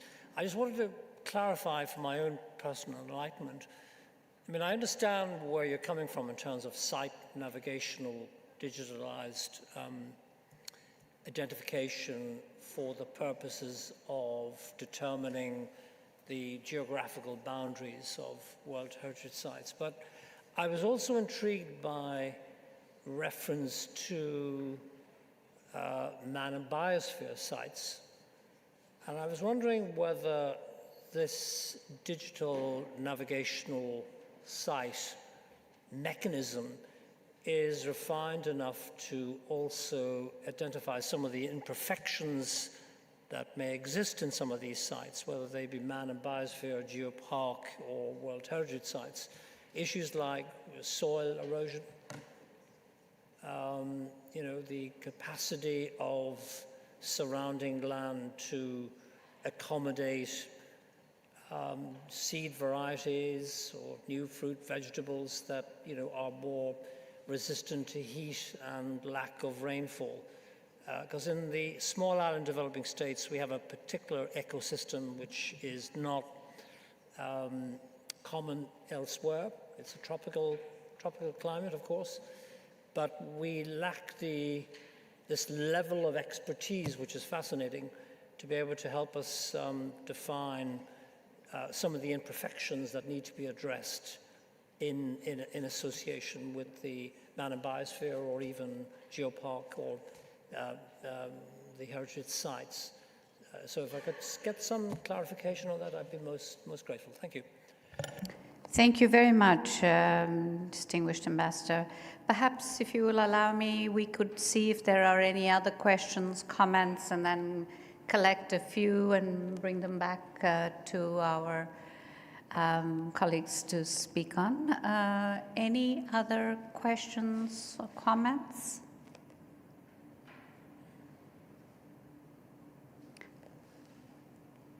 I don't see any other. Please raise your hand or the plaque.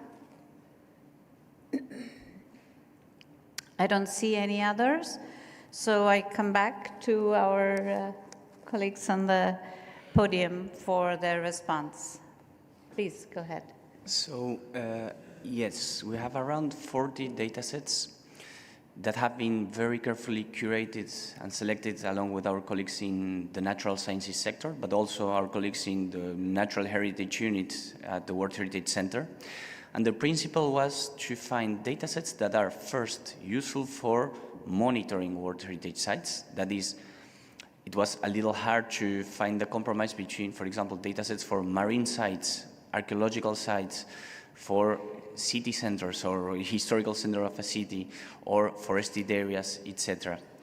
On the other hand, we have data sets that provide us insights to better comprehend the either biological, geological characteristics of the sites.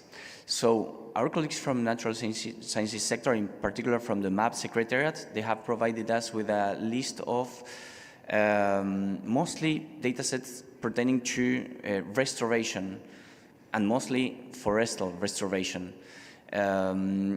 With regard to soil types, our colleagues, not from MAP, but from geoparks, have provided us with data sets for world soil pH and world soil composition that, as far as I understand, are also useful to see what can be harvested or not. To be honest, I cannot go more into the detail because this part of the expertise was provided by our colleagues in the natural sciences sector. However, we don't have to forget that the main objective of this platform is, on the one hand, protection of heritage, either cultural or natural, and on the other hand, providing insights. So, to be honest, I would just play around with these data sets to see if there are any that could be useful for the intents that you're mentioning. Thank you very much. Paul, did you have anything you wanted to add? Any other last comments or thoughts? All right, well then, I really want to thank you all for your engagement, for your interest, and with that I want to conclude this information session.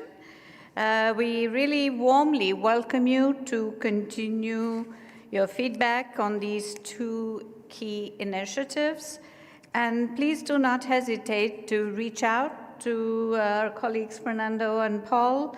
The email addresses that were displayed on the screen, and they're still displayed on the screen. And I also kindly encourage you to respond to the circular letter on geographic information systems and the GIS data submissions that will be shortly circulated. And your engagement is essential to the success of these initiatives. So we really look forward to hearing from you soon.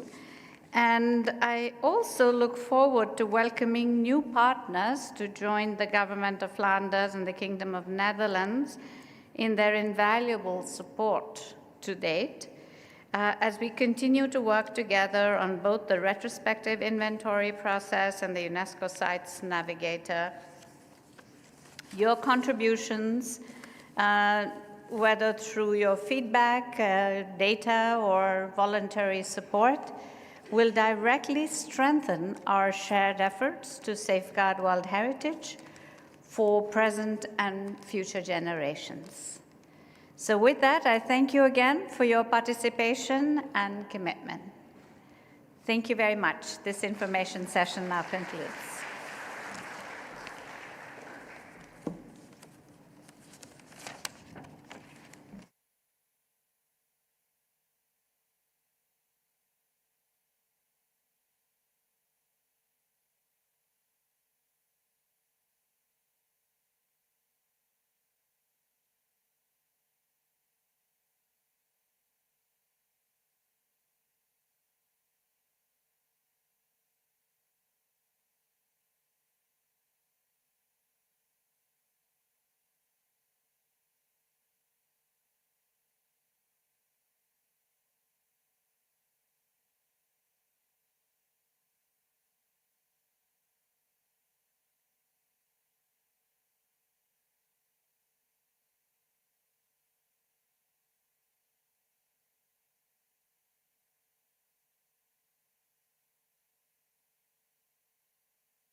Dear colleagues, I'm now pleased to announce the result of the ballot that has just taken the place. Yeah, we need to see it on the screen. No? Non, they We will don't put it know? after. Okay, okay. Ils vont le mettre après. Je veux pas qu'ils voient le résultat. The number of ballot cast, 161. Invalid votes, 0. Abstentions, 0. Number of valid votes, 161. Majority required, 81. Armenian, 105. Bangladesh, 84. Barbados, 52. Botswana, 47. Congo, 45. Czech Republic, 81. Iraq, 56. Malawi, 10. Mongolia, 97. Paraguay, 54. Poland, 77. Slovenia, 63. Therefore, Armenia, Bangladesh, Czech Republic, and Mongolia are elected as a committee members. Congratulations, all the countries.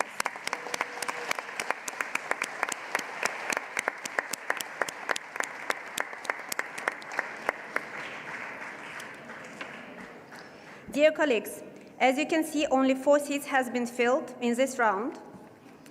Pursuant to Rule 35(9)(b of the Rule of Procedures, a second round of the open seats is therefore necessary. In the second round, the candidates obtaining the highest number of votes shall be declared elected. Before we succeed to the next round of election, I would like to check whether any unsuccessful candidates wish to withdraw its candidacy. Botswana.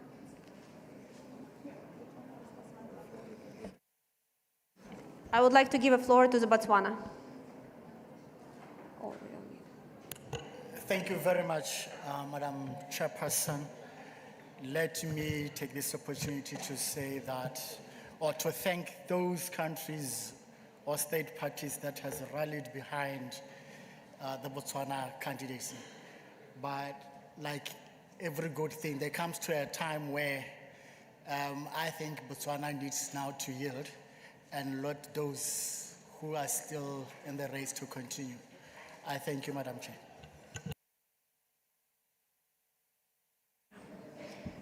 Thank you.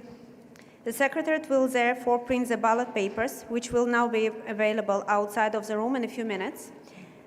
The polling station will remain open until 4:15 p.m., and the results will be announced in the room at 4:45. Thank you.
Dear colleagues, I'm now pleased to announce the result of the ballot that has just taken place.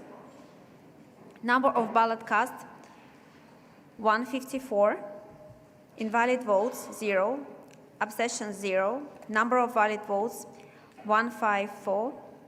Majority required, not applicable. Barbados, 14 votes. Congo, 24. Iraq, 25. Malawi, 1. Paraguay, 19. Poland, 42. Slovenia, 29. Therefore, Poland is elected as a committee member. Congratulations.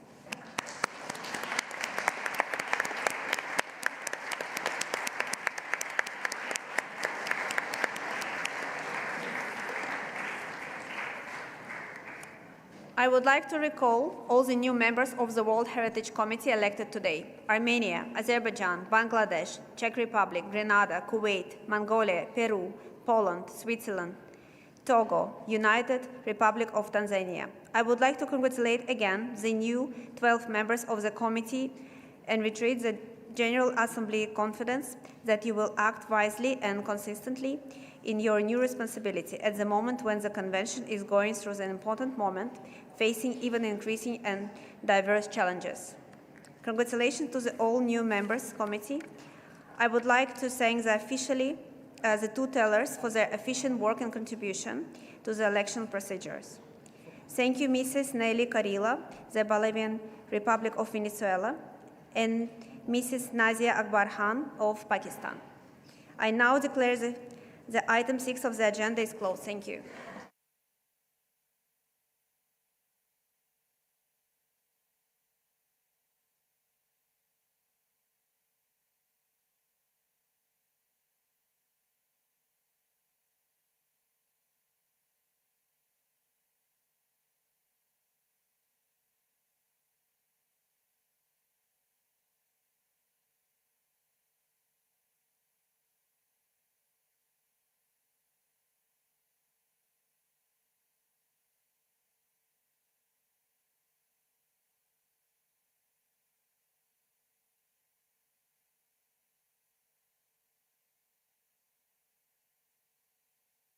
Now we'll resume the item 5, and we will give a word now to Australia, Senegal, followed by Rwanda. Australia, the floor is yours.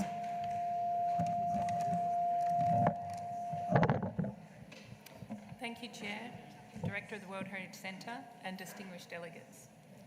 On behalf of Australia, I'd like to express our thanks to all those who worked so hard to ensure that the 46th session of the World Heritage Committee was such a great success, including Bulgaria for your leadership and the World Heritage Centre. I would also like to thank committee members for their support for Australia's Indigenous-led World Heritage nomination of the Murujuga cultural landscape at this year's committee session.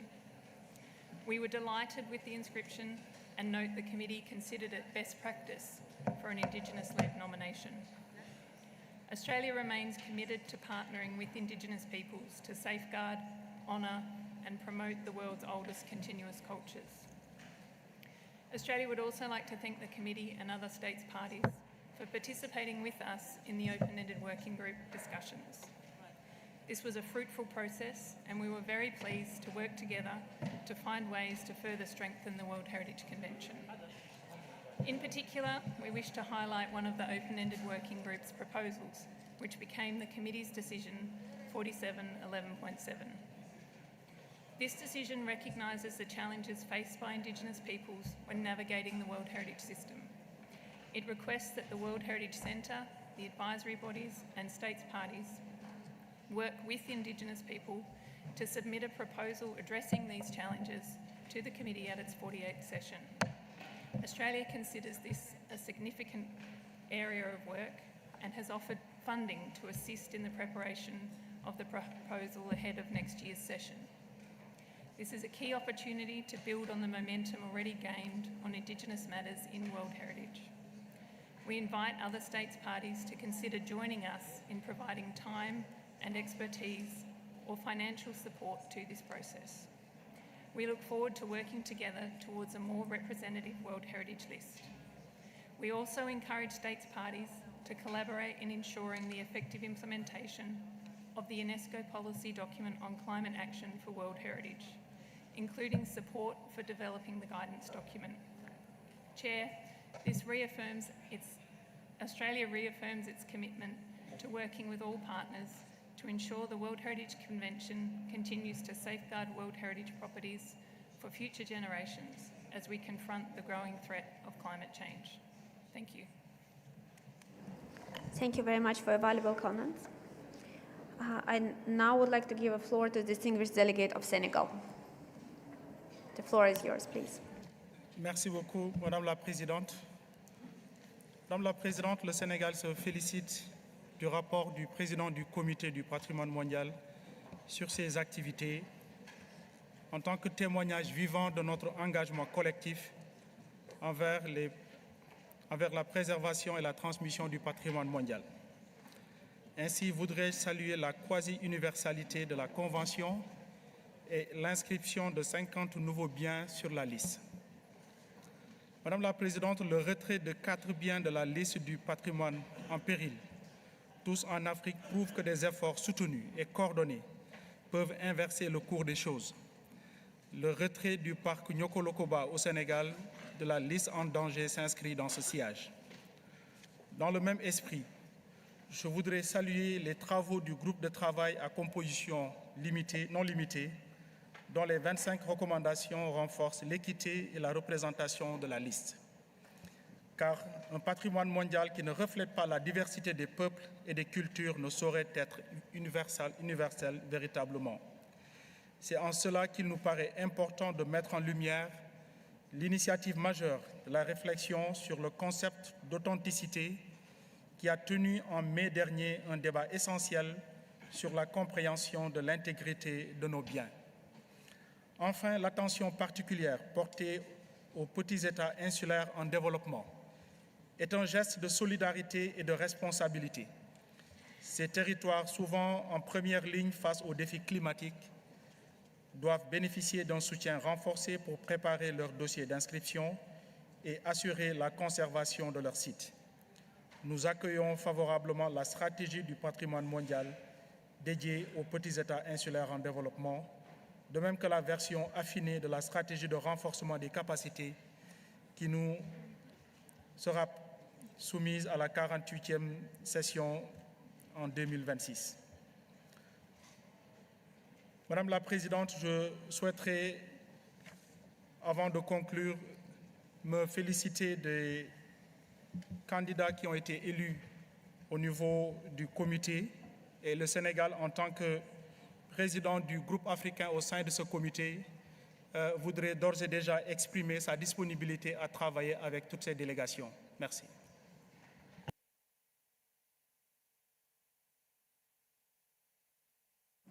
Thank you. Next, I would like to give a word to the distinguished delegate of Rwanda, followed by Paraguay and Vietnam. The floor is yours. Merci beaucoup, Madame la Présidente.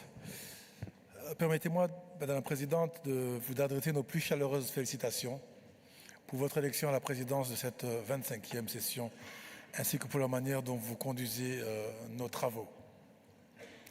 Je souhaite également féliciter les membres du comité, les membres du bureau, ainsi que les pays membres qui viennent d'être élus au comité. Je remercie en outre le président de la 45e session du comité du patrimoine mondial pour la présentation de ce rapport et pour l'excellent travail réalisé lors de la dernière session. Je voudrais d'abord saluer la solidité du travail accompli. Les chiffres présentés parlent d'eux-mêmes. Une convention qui rassemble désormais 196 États parties, une liste du patrimoine mondial qui compte 1248 biens et des efforts constants pour renforcer la crédibilité et la représentativité de cette liste. Cependant, ce rapport met également en lumière plusieurs points d'attention que nous pouvons ignorer. Premièrement, la question de l'équilibre géographique. Malgré les progrès accomplis, de nombreuses régions demeurent sous-représentées. Je salue donc les 25 recommandations ambitieuses formulées par le groupe de travail à composition non limitée, visant à remédier à ces déséquilibres, à simplifier les procédures et à renforcer l'accompagnement des États parties. Madame la Présidente, Excellences, très chers collègues, il importe désormais que ces recommandations se traduisent en actions concrètes. Nous prenons également note des défis persistants en matière de conservation, qui témoignent de l'ampleur des pressions climatiques, urbaines, sociales ou politiques pesant sur les biens. Nous saluons l'adoption par le Comité du patrimoine mondial de la stratégie de renforcement des capacités pour le patrimoine mondial 2025-2035. Fruit d'un travail conjoint entre le Centre du patrimoine mondial, les opérateurs régionaux et les organismes consultatifs, cette stratégie ambitieuse constitue une feuille de route évolutive élaborée, et ce, dans un esprit de collaboration et de concertation.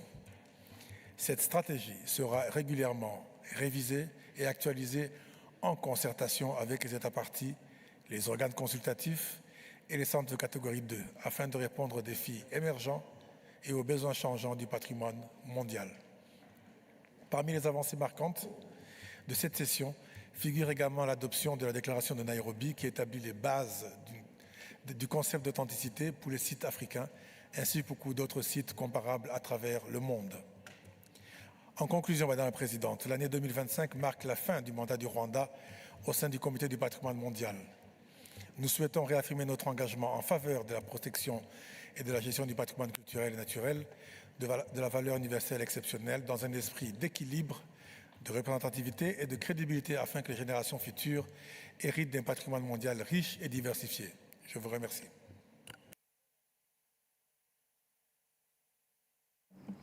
Thank you. Now I would like to give the floor to Paraguay.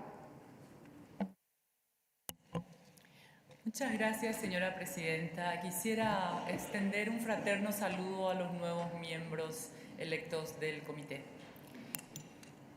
Y quisiera agradecer el exhaustivo informe presentado sobre las actividades del Comité de Patrimonio Mundial desde la 24 reunión de la Asamblea General. El documento refleja para nosotros con claridad la magnitud del trabajo realizado y los desafíos crecientes que enfrenta nuestro sistema de protección. Valoramos los avances en materia de inscripción de nuevos bienes y ampliaciones que enriquecen la diversidad cultural y natural representada en la lista del patrimonio mundial.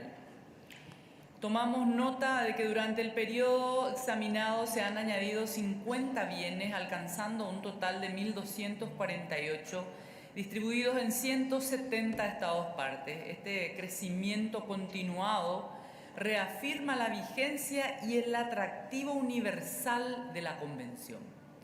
Al mismo tiempo, los más de 370 informes de estado de conservación examinados por el Comité revelan la creciente presión sobre los bienes inscriptos. Destacamos asimismo la importante labor del Grupo de Trabajo de Composición Abierta, creado en el 2023, cuyo análisis y las 25 recomendaciones adoptadas por el Comité constituyen una contribución valiosa hacia el equilibrio más justo y representativo de la lista. Paraguay atribuye gran importancia a ese esfuerzo, convencido de que la credibilidad del sistema depende de que todas las regiones del mundo puedan verse reflejadas en él. Apreciamos igualmente el impulso renovado en materia de desarrollo de capacidades, incluyendo la estrategia revisada 2025-2035 y el proceso de consultas regionales en curso. El informe presentado demuestra que la agenda de patrimonio mundial está más activa y desafiante que nunca. Paraguay reafirma su compromiso de colaborar constructivamente, mejorar el equilibrio y la representación en las listas. Excelencias, el patrimonio mundial no es simplemente una lista.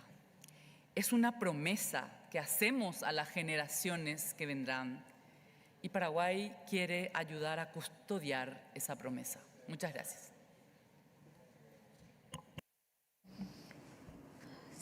Thank you very much for your comment. And now I would like to give the floor to the distinguished delegate of Vietnam, followed by the Netherlands, Mali and Sweden. Merci Madame la Présidente. Ma délégation salue la qualité du rapport présenté par le président de la 47e session du Comité du patrimoine mondial, ainsi que le travail remarquable accompli par le Centre du patrimoine mondial et les organes consultatifs. Nous notons avec appréciation les résultats du groupe de travail à composition non limitée. Nous félicitons chaleureusement les 12 nouveaux membres du comité et apprécions les contributions des membres sortants. Madame la Présidente, les impacts du changement climatique menacent aujourd'hui de nombreux biens du patrimoine mondial. Les événements récents au Vietnam en sont une illustration douloureuse. Le centre du Vietnam a subi une crue historique sans précédent depuis plusieurs décennies et qui menace directement la valeur universelle exceptionnelle, l'authenticité et l'intégrité de la vieille ville de Hoi An, qui se compose de 1710 structures en bois et maisons traditionnelles qui sont intimement liées au paysage fluvial. Face à cette réalité alarmante, l'action climatique doit devenir une véritable priorité de nos actions. Il nous faut renforcer les capacités d'adaptation à long terme face aux impacts croissants des catastrophes naturelles et du changement climatique. Madame la Présidente, ma délégation salue les 2 réunions globales importantes de l'UNESCO qui ont ouvert la voie au perfectionnement de l'approche holistique de la gestion du patrimoine afin de consolider les liens entre le patrimoine matériel, immatériel et naturel, à savoir la conférence de Naples et Mondialcune 2025. Mondialcune 2025 a réaffirmé l'engagement de la communauté internationale à intégrer la culture dans les politiques de développement. À cet égard, nous souhaitons souligner que la 43e session de la conférence générale de l'UNESCO tenue il y a une dizaine de jours a approuvé la proposition que le Vietnam, avec l'appui de 72 États membres, a présentée selon laquelle l'UNESCO invite les Nations Unies à considérer la proclamation le plus tôt possible une décennie internationale de la culture au service du développement durable. Nous sommes de forte conviction que cette décennie offrirait une plateforme unique pour promouvoir l'intégration de la culture dans les politiques de développement et contribuerait au rehaussement de la visibilité du rôle moteur de l'UNESCO dans la protection et la valorisation du patrimoine mondial. En conclusion, je voudrais réaffirmer l'engagement du Vietnam à travailler de manière constructive avec tous les États parties et avec l'UNESCO pour préserver notre patrimoine commun, renforcer sa résilience face au changement climatique et garantir qu'il continue d'inspirer et de bénéficier aux générations présentes et futures. Je vous remercie. Thank you. Netherlands, the floor is yours. Thank you, Chair, for giving me the floor. The Kingdom of the Netherlands would like to thank the Secretariat and the Committee for preparing the report, and to congratulate those members that have new sites inscribed on the list, especially those who are unrepresented. We strongly disapprove of the decision to exclude the NGO Save the Tigris from participating during the last committee meeting. UNESCO serves as a platform for open dialogue, feedback and input of civil society is important in advancing the discussions on heritage. Their engagement and participation should be encouraged by this committee, not hampered.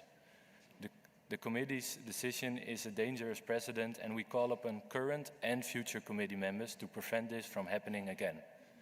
Furthermore, we regret that the exclusion of the NGO isn't reflected in the report. We would also like to highlight a few issues in regard to the open-ended working group's 25 clear recommendations. We welcome the decision to update the IUCN and ICOMOS 2004 gap analysis.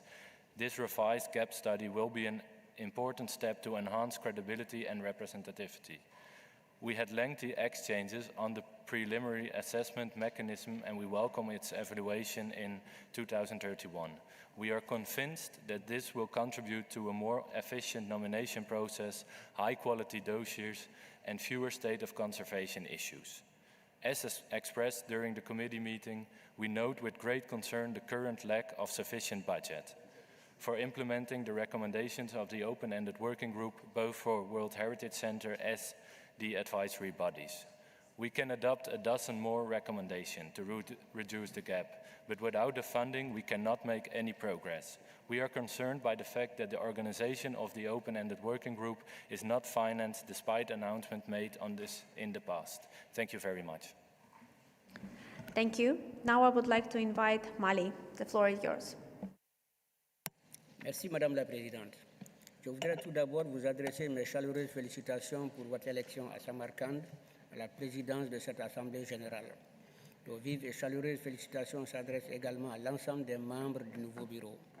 Le Mali tient à vous assurer de sa pleine disponibilité pour contribuer au succès de nos travaux et à la promotion du mandat spécifique de l'UNESCO concernant la mise en œuvre de la Convention sur la protection du patrimoine mondial, précieux instrument juridique aujourd'hui presque universellement reconnu.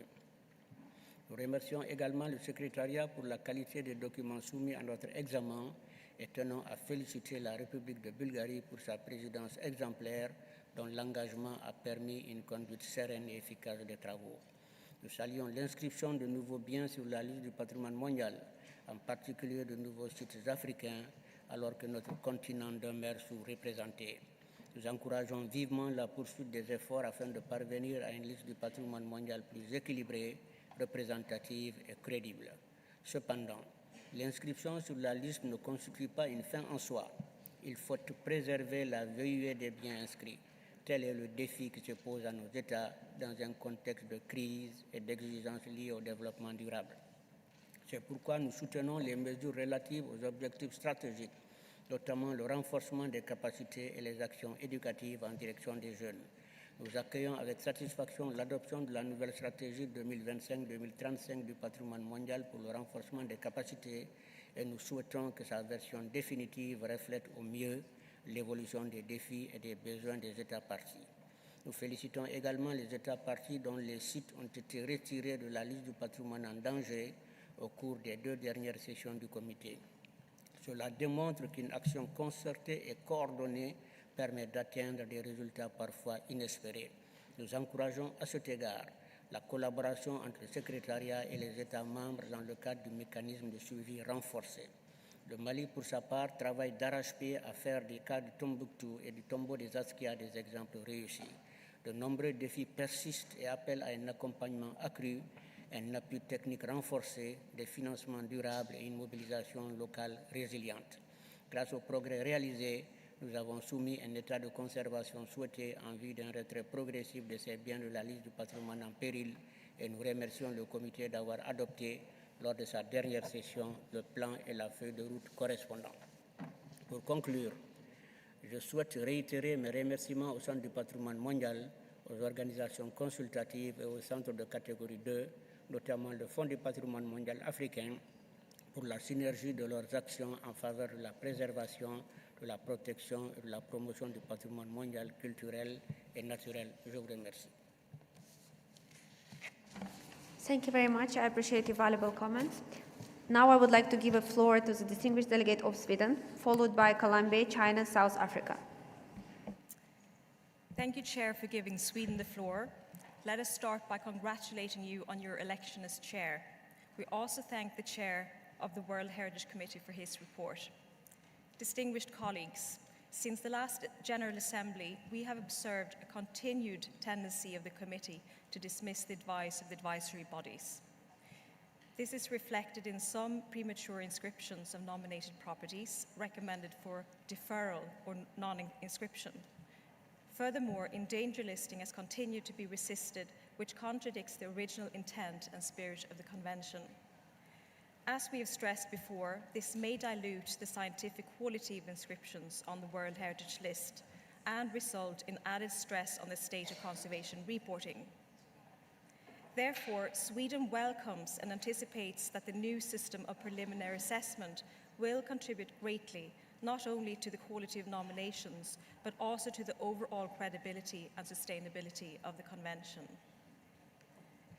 We strongly urge the newly appointed committee to strengthen the principle of expert-based decisions. At this year's committee session, we were particularly pleased to see several high-quality nominations from Africa. We also echo what was stated by the distinguished delegate of Norway on the matter of civil society representation. We regret that the one NGO, which had been reviewed by the Secretariat, was not granted observer status by the committee. Sweden is strongly committed to ensuring that respect for human rights and participation by civil society are fully integrated at all levels of decision-making concerning the World Heritage Convention. Lastly, we commend the open-ended working group for its achievements and the decision by the committee to endorse its 25 recommendations. These are incremental but important steps to improve representativity and balance on the World Heritage List.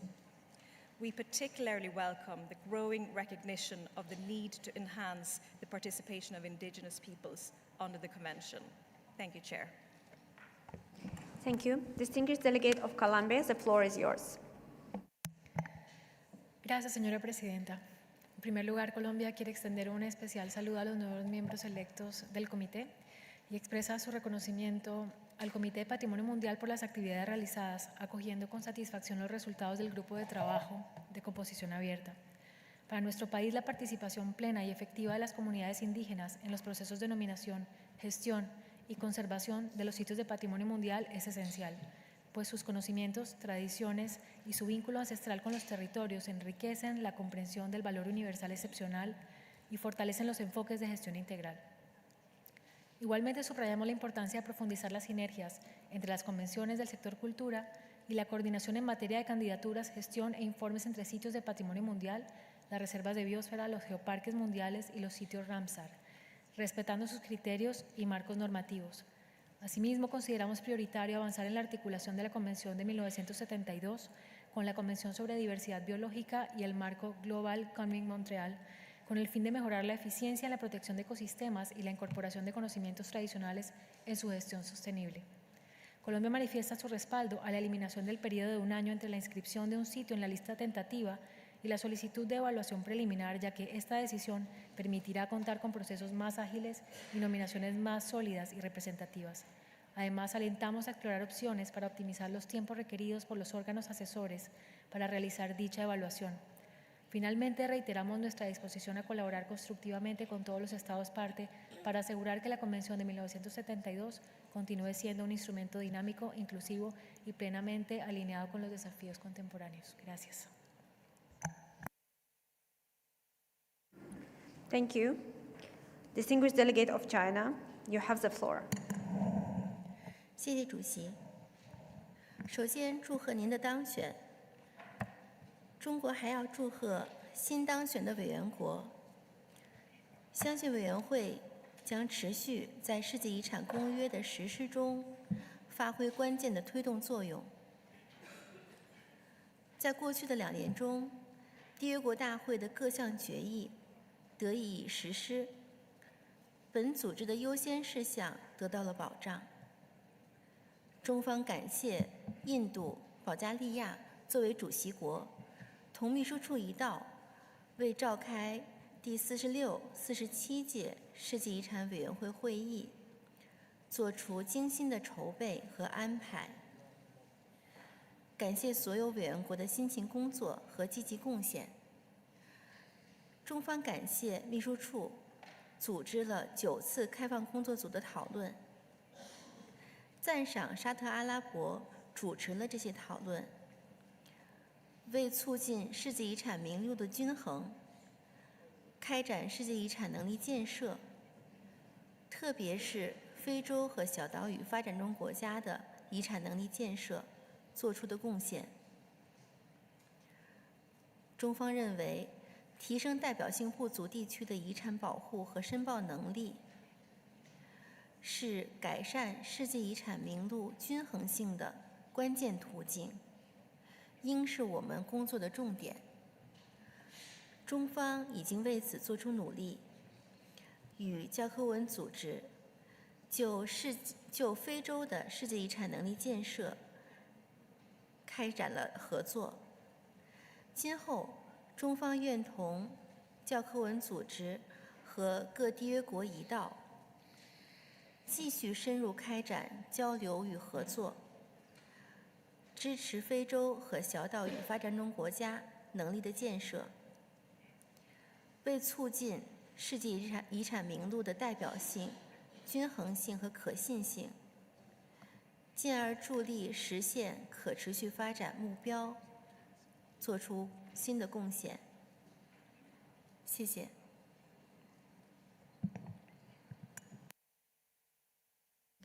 Thank you. Now I would like to invite distinguished delegate of South Africa, followed by Chile, Ethiopia, and Germany. Thank you, Chair, for affording South Africa the floor, and we wish to congratulate you on your nomination as Chair for this session of the World Heritage Assembly. We also wish to extend our congratulations to those member states who were elected to the committee today. Chair, member states have worked extremely hard over the past biennium, both in the committee and in the open-ended working group, to ensure that the 1972 Convention adapts to the contemporary concepts of cultural and natural heritage, as well as to the evolving challenges faced by its member states. With regard to the state of conservation reports of World Heritage properties, South Africa urges the World Heritage Committee to adopt mechanisms that ensure systematic monitoring of all sites inscribed on the World Heritage List, rather than only a selected few per session. Numerous properties have never undergone a state of conservation assessment, and their outstanding universal value may be at risk if this gap is not addressed. South Africa furthermore urges the World Heritage Centre to expedite the implementation of the open-ended working group recommendations that were adopted during the World Heritage Committee, specifically on the gap analysis studies, which will contribute significantly to projects that member states are considering within the context of the Convention. Chair, South Africa underscores the importance of the World Heritage Centre working closely with member states, particularly when considering significant modifications of boundaries, which is understood by South Africa as an extension of an existing site. Such decisions have substantial implications for the state party whose existing World Heritage property is being modified. The drive to expedite new inscriptions should not come at the expense of long-term protection and management of both existing and proposed sites. Enhanced cooperation and consultation with member states prior to any inscription or boundary modification is therefore essential to ensure sustainable outcome for all properties concerned. Finally, Chair, South Africa extends its appreciation to the Government of Kenya for hosting the International Conference on Cultural Heritage in Africa, which addressed the concept of authenticity and was discussed extensively during the 47th session of the World Heritage Committee. The outcome document affirms that African heritage is dynamic, community-centered, and grounded in both tangible and intangible values. South Africa therefore strongly supports the implementation of the Nairobi outcome document, along with a substantial body of prior work in this field, to ensure that the existing limited interpretation of authenticity is reconsidered and more appropriately applied in the evaluation of new nomination dossiers. I thank you. Thank you. Distinguished Delegate of Chile, the floor is yours. Muchas gracias, señora presidenta. Chile quiere agradecer a la Secretaría por su completo informe y felicitar al Centro de Patrimonio Mundial por el importante trabajo en acompañar a los Estados miembros para la implementación de la Convención. Felicitamos también a Nauru como nuevo miembro de la Convención y porque hemos casi alcanzado la universalidad. Asimismo, destacamos las 50 propiedades en todas las regiones del mundo que han sido inscritas en la lista del Patrimonio Mundial en el último año. También felicitamos a los nuevos miembros del Comité del Patrimonio Mundial, en especial los miembros de América Latina y el Caribe, Grenada y Perú. Quisiéramos referirnos en particular al importante trabajo que realizó el grupo de trabajo ad hoc, que logró proponer un número importante de recomendaciones para mejorar la representatividad en la lista del Patrimonio Mundial, destacando, entre otras, la necesidad de trabajar con los pueblos indígenas para que sus valores sean mejor representados en el proceso de nominación. A pesar del entusiasmo que produce la Convención y el empeño que los países han demostrado en querer participar en su gobernanza, como hemos visto hoy en el entusiasmo de las campañas, vemos con preocupación la grave situación de financiamiento del Centro de Patrimonio Mundial. No tenemos respuesta a cuál es la solución concreta, pero sí creemos que es muy relevante que comencemos a ser realistas respecto a las posibilidades que actualmente tiene el centro para realizar lo que los estados están demandando. Por lo mismo, algo es claro: si queremos más, debemos invertir más. Si no podemos invertir más, debemos hacer solo lo posible. Respecto al concepto de autenticidad, agradecemos el valor de la discusión y en especial el compromiso que África ha puesto en este tema, contribuyendo con el documento de Nairobi, ya que es relevante valorizar en su justa medida las identidades de cada pueblo. De todas maneras, creemos que debemos seguir teniendo esta discusión sin prisa para incluir las miradas de las distintas regiones del mundo y fortalecer de manera amplia el proceso de nominaciones, sin dejar a nadie atrás. Finalmente, quisiera en esta última asamblea del actual periodo saludar especialmente al subdirector general de Cultura Ernesto Tone y a su equipo de Patrimonio Mundial liderado por Lazar Elondo, por todo su compromiso y excelente trabajo, deseándoles a todos mucho éxito en el periodo que viene. Muchas gracias. Thank you. Distinguished delegate of Ethiopia, you have the floor. Thank you, Madam President. Ethiopia would like to extend its sincere appreciation to the World Heritage Center and the Secretariat for their continued guidance and support, as well as for the documents prepared for this session. We would also like to warmly congratulate newly elected members of the committee. Ethiopia welcomes the inscription of 50 new properties together with the extension of 4 others, which is a testament to our shared commitment to expanding and diversifying the World Heritage List. We congratulate all state parties for their achievements. Ethiopia is encouraged by the 25 recommendations adopted following the work of the open-ended working group. These measures are essential to ensuring that the diversity of humanities, cultural, and natural heritage is more fully reflected. We also welcome the adoption of the revised Heritage Capacity Building Strategy 2025-2035. Ethiopia looks forward to the refined version informed by regional consultation to be presented at the 48th session in 2026. Strengthening capacity remains particularly vital for regions with immense heritage potential but limited resources. With regard to authenticity, Ethiopia strongly supports the Nairobi Outcome Document as a key development in shaping the understanding of authenticity within the World Heritage Convention. By advancing community-centered and pluralistic principles, the proposed DR strengthens both the credibility and inclusiveness of heritage processes. Ethiopia therefore welcomes its adoption. Madam President, Ethiopia wishes to express its concern regarding instances where requested evaluation missions have not been undertaken and where opportunities for dialogue with concerned state parties have been limited. Such situations may inadvertently weaken the trust in the Convention's process and the shared values that underpin them. Ethiopia respectfully calls for renewed adherence to established procedures and for timely engagement with state parties. In closing, Ethiopia reaffirms its unwavering commitment to the Convention and stands ready to deepen cooperation with UNESCO, advisory bodies, and all member states. Together, let us ensure that the world's heritage endures, protected, celebrated, and preserved for generations yet to come. Thank you. Thank you. Dear colleagues, as I can see that there are some delegations still raising the names plates requested for the floor, I would like to inform the General Assembly that the list of speakers will be closed after the third speaker. I will remind you that use of the course after the third speaker intervention in order to ensure that all the state parties who wish to take the floor on this item have denied the request of the floor. Thank you. Now I would like to give a floor to the Germany, followed by France, Algeria, Saudi Arabia, and Czech Republic. Thank you, Madam Chair, for giving me the floor. Let me begin by congratulating you on your election and thanking your country for having hosted the opening of this session in Samarkand.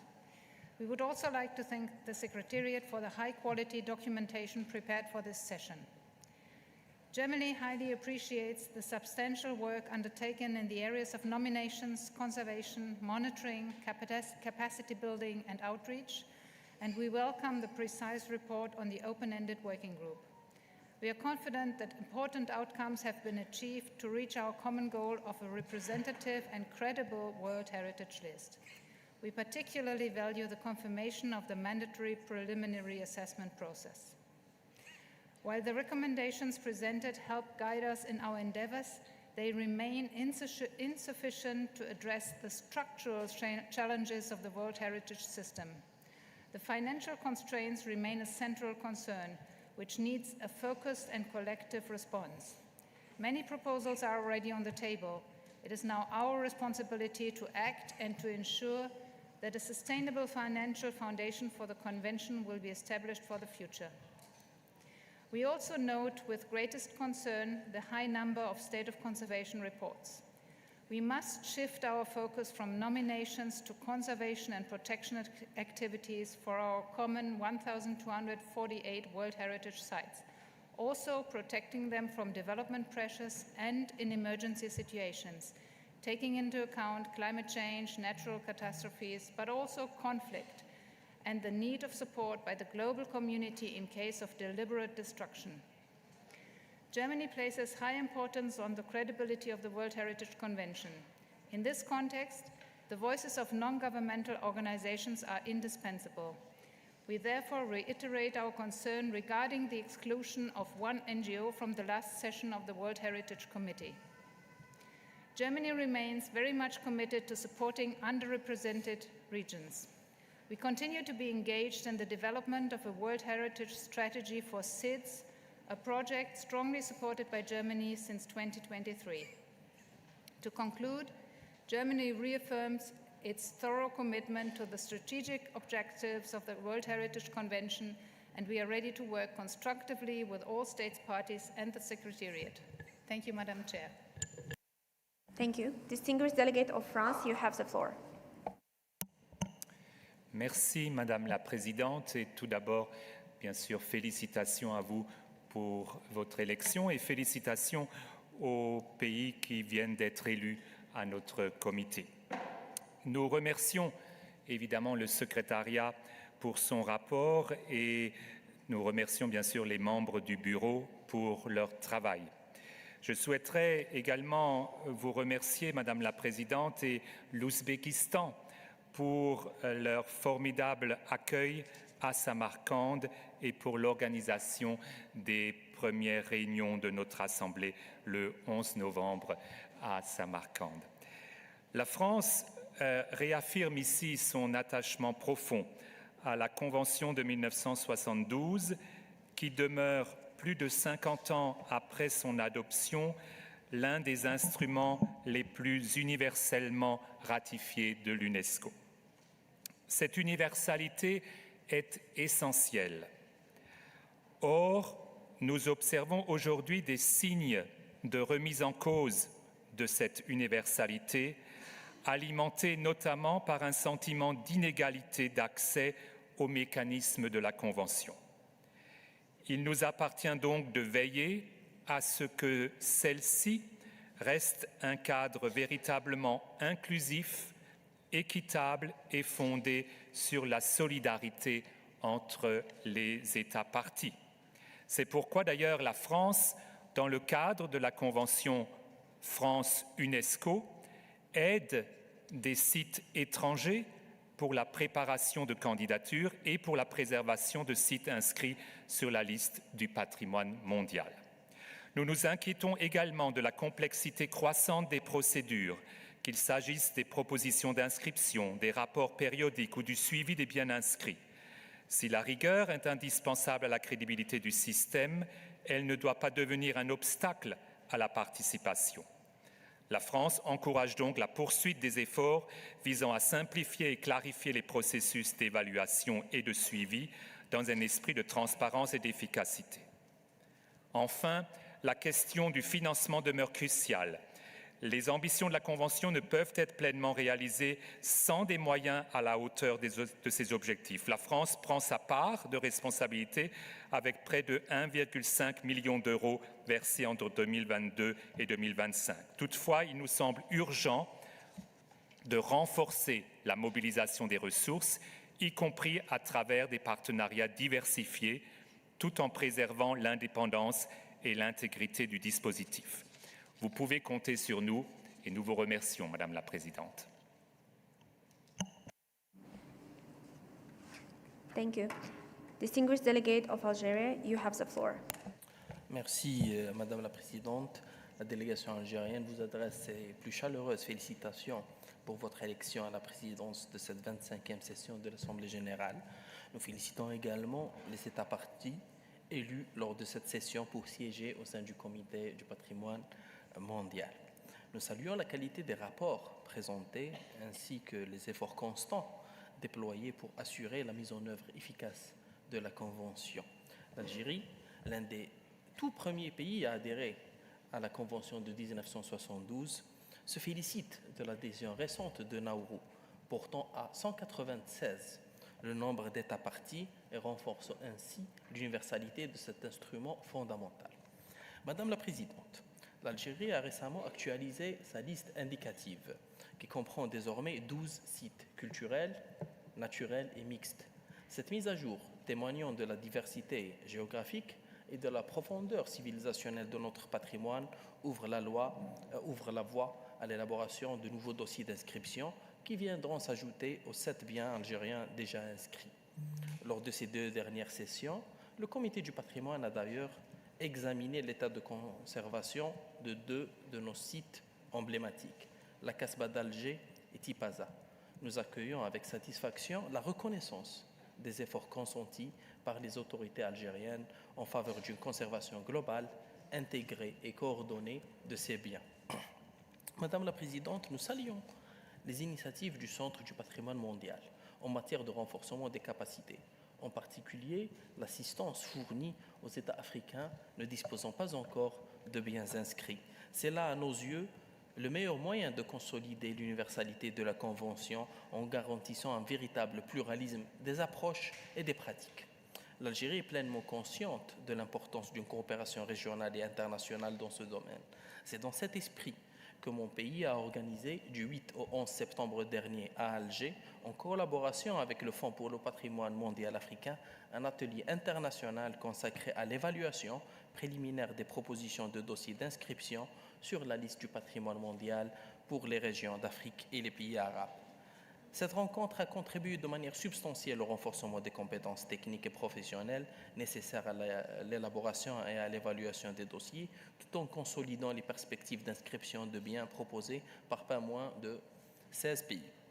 Madame la Présidente, la délégation algérienne a pris note, avec intérêt, des conclusions de la conférence internationale sur le patrimoine culturel en Afrique et se félicite de l'adoption subséquente par la 47e session du comité du document final de Nairobi, lequel clarifie la notion d'authenticité dans un contexte africain et au-delà. Elle exhorte cette auguste assemblée à adopter le projet de résolution y afférent en y incluant les amendements proposés par le Kenya, lesquels entérinent les avancées réalisées dans la compréhension de la notion d'authenticité du patrimoine à travers la prise en compte de l'ensemble de ses attributs matériels et immatériels. Je vous remercie. Thank you. Dear colleagues, the list of the speakers is now closed. I would like now to pass the word to the distinguished delegate of Saudi Arabia. You have the floor. Thank you very much, Madam Chairperson, for giving me the floor. Allow me to congratulate you on your election and to wish you every success in guiding the work of this session. Excellencies, distinguished delegates, we thank the Chairperson and the World Heritage Center for the comprehensive report on the implementation of the 72 Convention. We particularly welcome the efforts to strengthen the credibility and balance of the World Heritage List, refine nomination processes, and enhance capacity building and periodic reporting, especially for regions that remain underrepresented. Saudi Arabia stresses the need for concrete, practical solutions for non-represented and underrepresented state parties. Financial mechanism, targeted upstream support, focused capacity building, among others, are essential to facilitate first nominations and allow all states parties to benefit from the convention and implement it effectively. In this regard, Saudi Arabia remains committed to supporting the World Heritage Center, including through Saudi UNESCO Funding Trust for Culture and Heritage. It also supports multinational and regional initiatives that link conservation with sustainable development, local community participation, as well as youth integration. In conclusion, Saudi Arabia reiterates its appreciation to the World Heritage Committee, the World Heritage Center, the advisory bodies, and all partners Together, we will continue to engage in a constructive and cooperative spirit towards a more balanced, credible, effectively managed, and conserved World Heritage List. Thank you, Madam Chairperson. Thank you. Now I would like to give the floor to Czech Republic, followed by Cuba, Mexico, Morocco, and Lithuania. Czech Republic, the floor is yours. Thank you, Madam Chair, for giving me the floor. First of all, I would like to sincerely thank you for the trust you have placed in us by electing us to the World Heritage Committee. We also sincerely congratulate to all those elected to the same committee and are very pleased by a number of those fellow members elected to these bodies for the first time. On item 5, I would like to thank the chair of the committee for a presented report, which details the activities since the last General Assembly, as well as for the recommendation of the open-ended working group. The meetings of open-ended working group address the enhanced credibility of the convention and its future direction. Czechia took an active part in the discussion of this meeting. We are very much looking forward to the outcome of one of the recommendations, which we consider as important for a meaningful way forward, namely the update of the 2004 gap analysis, as well as the examination of the other possibilities how to achieve better representation of the natural and mixed properties on the list, and hopefully, as a result, also better geographic balance on the list. Besides more balanced representation, the credibility of the list and the convention is of utmost importance for us. Since several years now, we have been witnessing, with a growing concern, almost systematic disregard by the committee of the expert assessments provided by its own advisory bodies. In our view, it is essential to keep in mind the primary task and responsibility of the committee to make decisions in accordance with the principles of the World Heritage Convention, and of the advisory bodies and the Secretariat with the same seriousness to provide objective assessment of the nominations and state of conservation reports with a reinforced transparency, including in evaluation process. We are convinced that the fundamental basis still lies in the substance of the Convention and through consistent application of its rules. The World Heritage is increasingly threatened by serious and specific dangers. We have a tool on how to overcome challenges and to encourage corrective actions. Regrettably, the state parties still focus on negativity rather than on positive efforts of international community to save these endangered sites. We should strive for a change of mindset in this sense, considering that the inscription on the site on the list in danger allows the committee to allocate immediate assistance from the World Heritage Fund. We are pleased by the growing number of international series, even if they may face a great challenge in the nomination process, and subsequent common management still illustrates very well the sense of the Convention, the cooperation, sharing knowledge, and good practices. In conclusion, we would like to stress one more time the continuing and high importance of the Convention for the protection of the world heritage of all the nations of the world. The World Heritage Committee is the body that bears the responsibility for the good implementation of this convention. Madam Chair, thank you very much for giving me the floor. Thank you. I would like now to invite the distinguished delegate of Cuba. You have the floor. Estimado Director General Adjunto, señor Ernesto Tone, distinguido Director del Centro de Patrimonio Mundial, Presidencia. En primer lugar, deseamos felicitarla a usted, señora Presidenta, por su elección al frente de esta Asamblea y a todos los nuevos miembros del Comité recientemente electos. Cuba agradece el informe presentado sobre los avances más recientes en la implementación de la Convención y felicita el trabajo realizado en materia de nuevas inscripciones, evaluaciones de conservación, así como los esfuerzos encaminados a fortalecer la credibilidad y el equilibrio regional de la lista del patrimonio mundial. Acogemos con beneplácito las recomendaciones del Grupo de Trabajo de Composición Abierta. Tal y como destaca el informe, deseamos subrayar la importancia del fortalecimiento de capacidades, la educación, y en este sentido, el rol de la asistencia internacional y las alianzas estratégicas para movilizar a la comunidad internacional en la salvaguardia de un patrimonio universal que, en definitiva, compartimos y que estamos llamados a preservar colectivamente. Cuba reafirma su compromiso y voluntad política con la protección y salvaguarda del patrimonio cultural y natural, inmersos en estos momentos en nuestro país en un amplio proceso de capacitación nacional para la implementación de la nueva Ley General de Patrimonio. Encomiamos, entre las actividades emprendidas por el Centro de Patrimonio, el desarrollo de una estrategia para los pequeños estados insulares en desarrollo, la cual traducirá en acciones concretas las respuestas a las necesidades específicas de este grupo prioritario. Agradecemos particularmente el taller celebrado el pasado mes de octubre en Jamaica, también dedicado a las estadísticas de financiación del patrimonio. Asimismo, deseamos destacar la importancia de un manual práctico sobre los fenómenos climatológicos más frecuentes que afectan a los PEI, instrumento valioso para orientar las acciones antes, durante y después de estos eventos. En octubre el Caribe fue afectado por el paso del huracán Melissa, fehaciente ejemplo de los efectos endurecidos del cambio climático. Un huracán que debido a las altas temperaturas del mar Caribe se intensificó muy rápidamente y alcanzó la máxima categoría y que tras su paso dejó cuantiosos daños en sitios patrimoniales de nuestra región. Reiteramos la necesidad de que el apoyo en materia de creación de capacidades a los países en desarrollo esté presente desde las primeras etapas, incluida la preparación de las listas indicativas nacionales. Por su parte, hacemos un llamado a tomar las medidas necesarias para entender y reconocer el valor universal excepcional de sitios que ya se encuentran bajo los impactos negativos del cambio climático y la triple crisis ambiental, y fortalecer las herramientas necesarias para estudiar estos entornos particulares. También alentamos a apoyar los estudios sobre sitios con valor universal excepcional que podrían presentarse como nominaciones en serie. Ejercicio complejo, pero muy enriquecedor. Estimados colegas, por último, Cuba se propicia la oportunidad para invitarles al segundo Congreso Internacional de Patrimonio Cultural que se celebrará en La Habana del 20 al 22 de mayo de 2026. Un espacio multinacional propicio para fortalecer el diálogo entre expertos y potenciar la cooperación en materia de conservación. Muchas gracias. Thank you. Now I would like to give a floor to Mexico. Buenas tardes, Presidenta. Felicitarle por su elección para esta asamblea.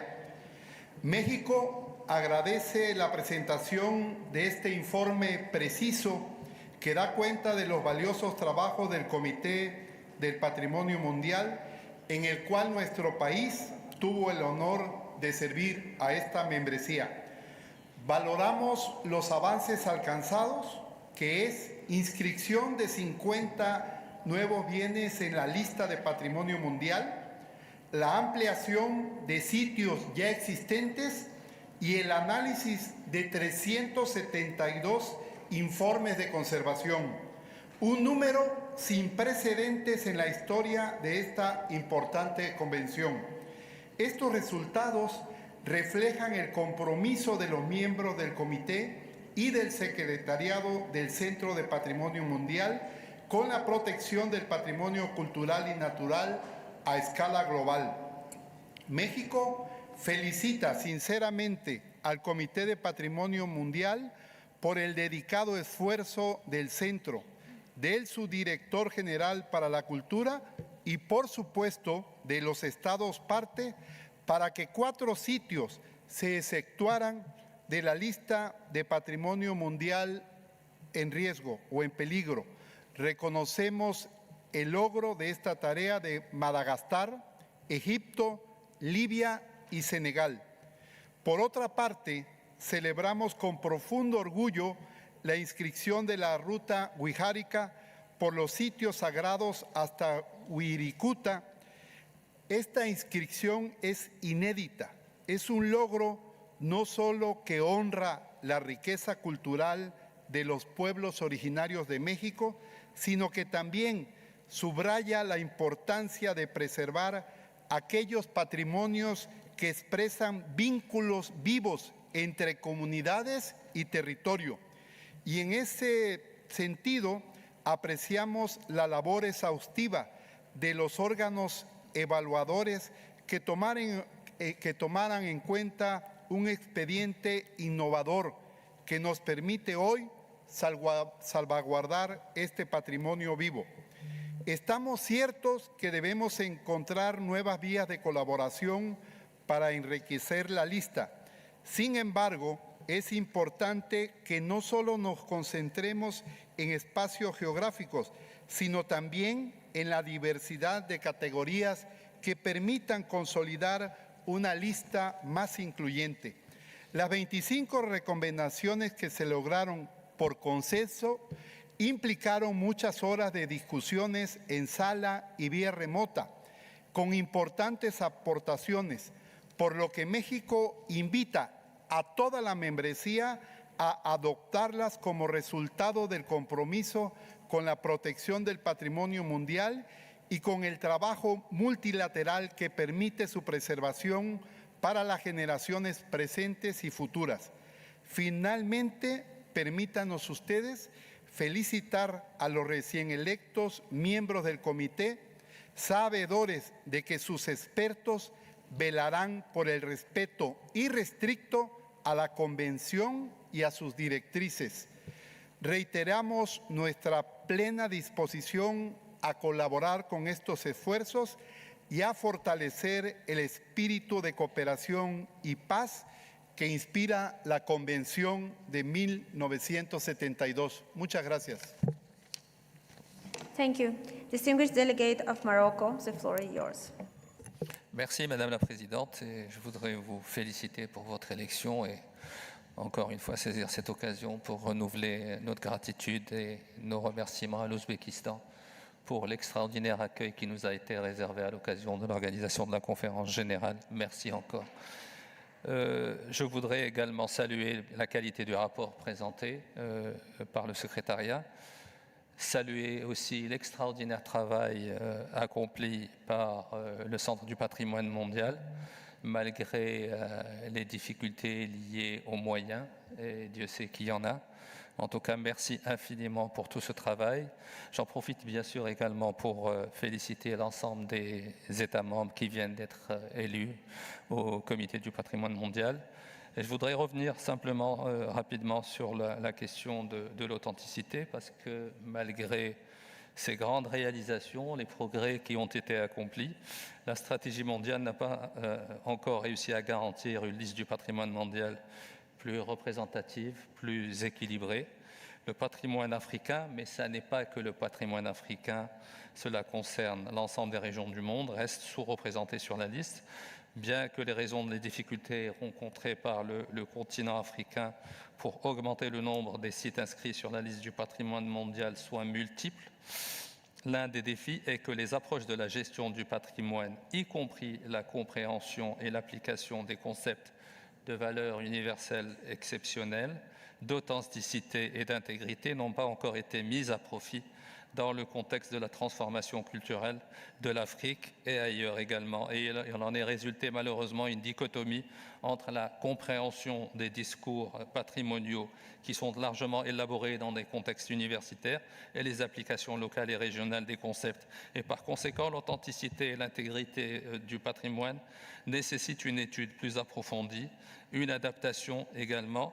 L'authenticité du patrimoine africain est, entre autres, fondamentalement un processus culturel, socio-économique, politique, durable, d'autodéfinition. Et c'est pour cela que j'encourage cette Assemblée à promouvoir et à encourager la déclaration de Nairobi. Et je remercie au passage le Kenya pour l'extraordinaire occasion qui nous a été donnée de réflexion et d'approfondissement de la vision par rapport à cette problématique que nous avons pu avoir à Nairobi. Merci aussi à la Bulgarie, au président Nenov et également au président Vishal Sharma pour la 46e et 47e session et pour la qualité du travail accompli. Merci Madame la Présidente. Thank you for your valuable comments. Now I would like to give a floor to Lithuania, followed by India, Palestine, Uruguay, and Azerbaijan. Thank you, Madam Chairperson. Lithuania thanks the World Heritage Committee, the Secretariat, and the advisory bodies for their dedicated work in implementing the World Heritage Convention. Lithuania fully supports efforts to strengthen the credibility of the World Heritage List. We commend the decision to establish the open-ended working group and appreciate its recommendations. We welcome the work aimed at enhancing a more balanced representative list with outstanding universal value to meet expectations of non-represented state parties. At the same, we emphasize the importance of ensuring that the development of the World Heritage System continues to be guided by clear criteria, sound evaluations, and long-term conservation priorities. Therefore, Lithuania is strengthening its legal and regulatory frameworks related to the implementation of the Convention, as the key definitions and provisions of the Convention and operational guidelines has been embedded into adopted new version of the law on the protection of immovable cultural heritage. In parallel, Lithuania has reinforced the management system by granting management plans formal legal status. Lithuania would also like to highlight attention to resilience, adaptation to climate change, and strengthening emergency preparedness for cultural heritage by organizing training, digitizing cultural heritage, and preparing mobilization plans for the cultural heritage sector. To support all the measures, Lithuania, together with Nordic partners, have organized a capacity-building seminar dedicated to climate change and cultural heritage, aimed at raising awareness and strengthening professional capacities. Thank you. Thank you. Now I would like to give the floor to the distinguished delegate of India. You have the floor. Thank you, Madam Chairperson, for giving India the floor. India would like to congratulate the newly elected members to the World Heritage Committee and offer our full support to the committee for furthering the objectives of the Convention. India appreciates the report presented by the chairperson of the 47th session of the World Heritage Committee. The committee meeting held at UNESCO headquarters saw the World Heritage list swelling up to 1,248 from 170 states parties. However, while on one hand it offers opportunities, it presents challenges in safeguarding as well. One of the fundamental mandates of the committee is to monitor the state of conservation of the properties, and this year 248 reports were deliberated upon. There was concerted effort towards the upliftment of the World Heritage properties on the endangered list, and this year several of these were removed from that list. The committee meeting took note of the existing gaps, the growing financial concerns, and participated actively in the open-ended working group. India actively contributed towards the open-ended working group's deliberations, covering complex and critical issues seminal to the future of the Convention. From funding sustainability to representation gaps and indigenous peoples' inclusion, the discussions reflected a collective commitment to strengthening the implementation of the Convention. We particularly acknowledge the thoughtful reflection on the preliminary assessment mechanism. While we recognize and appreciate the consensus achieved in retaining the 2027 transitional deadline and developing guidelines by 2031, India hopes for a more thorough assessment of the mechanism's necessity and its financial implications. Recalling India's intervention during the 45th, 46th, and 47th COM at Riyadh, Delhi, and Paris respectively, we are equally concerned about resolving the definitions of terms being used without an objective understanding of these.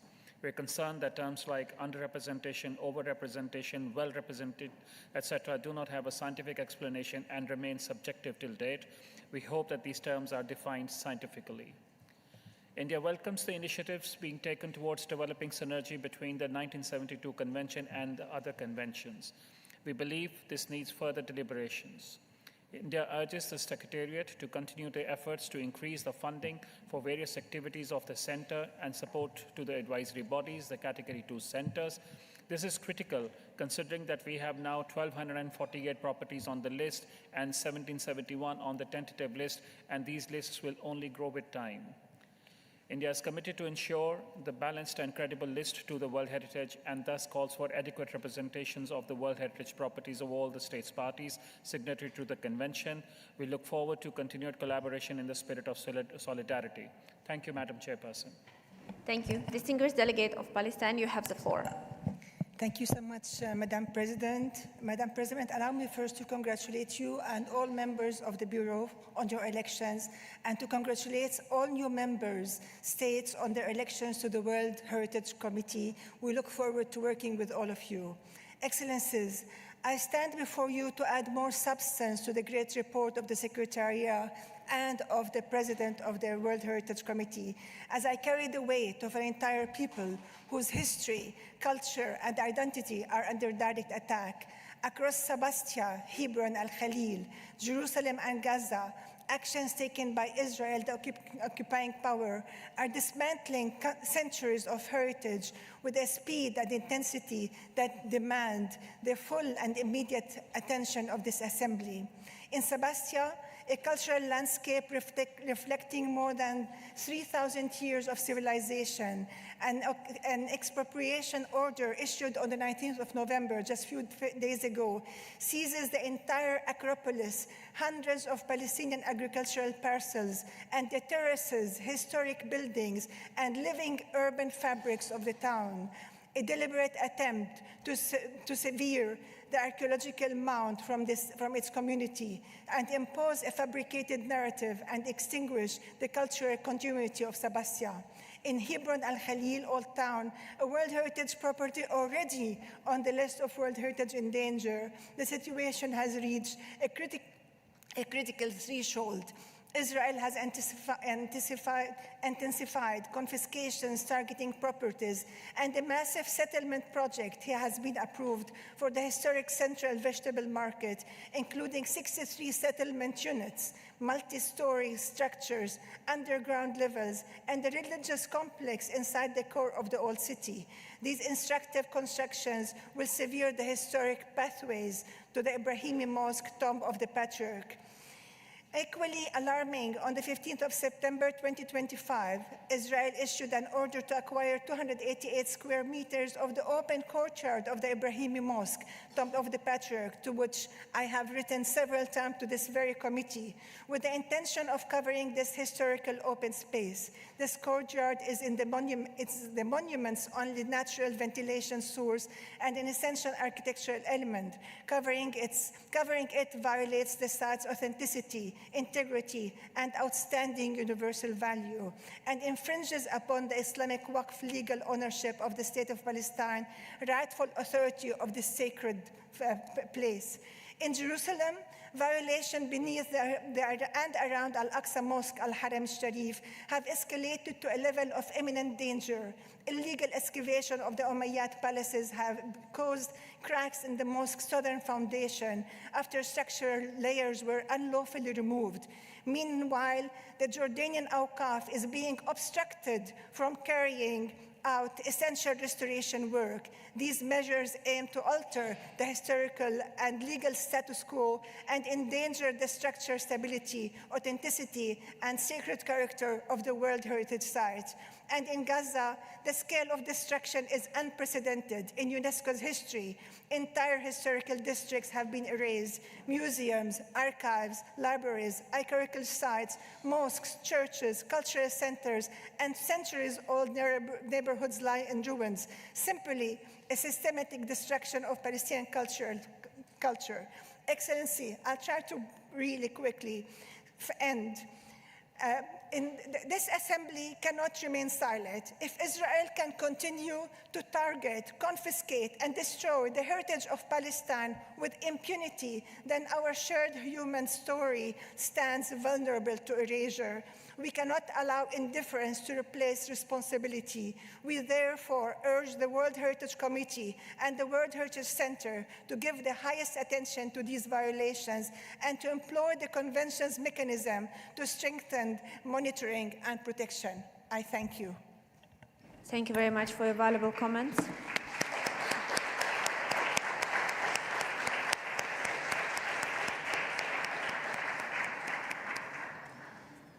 I now would like to give the floor to Uruguay.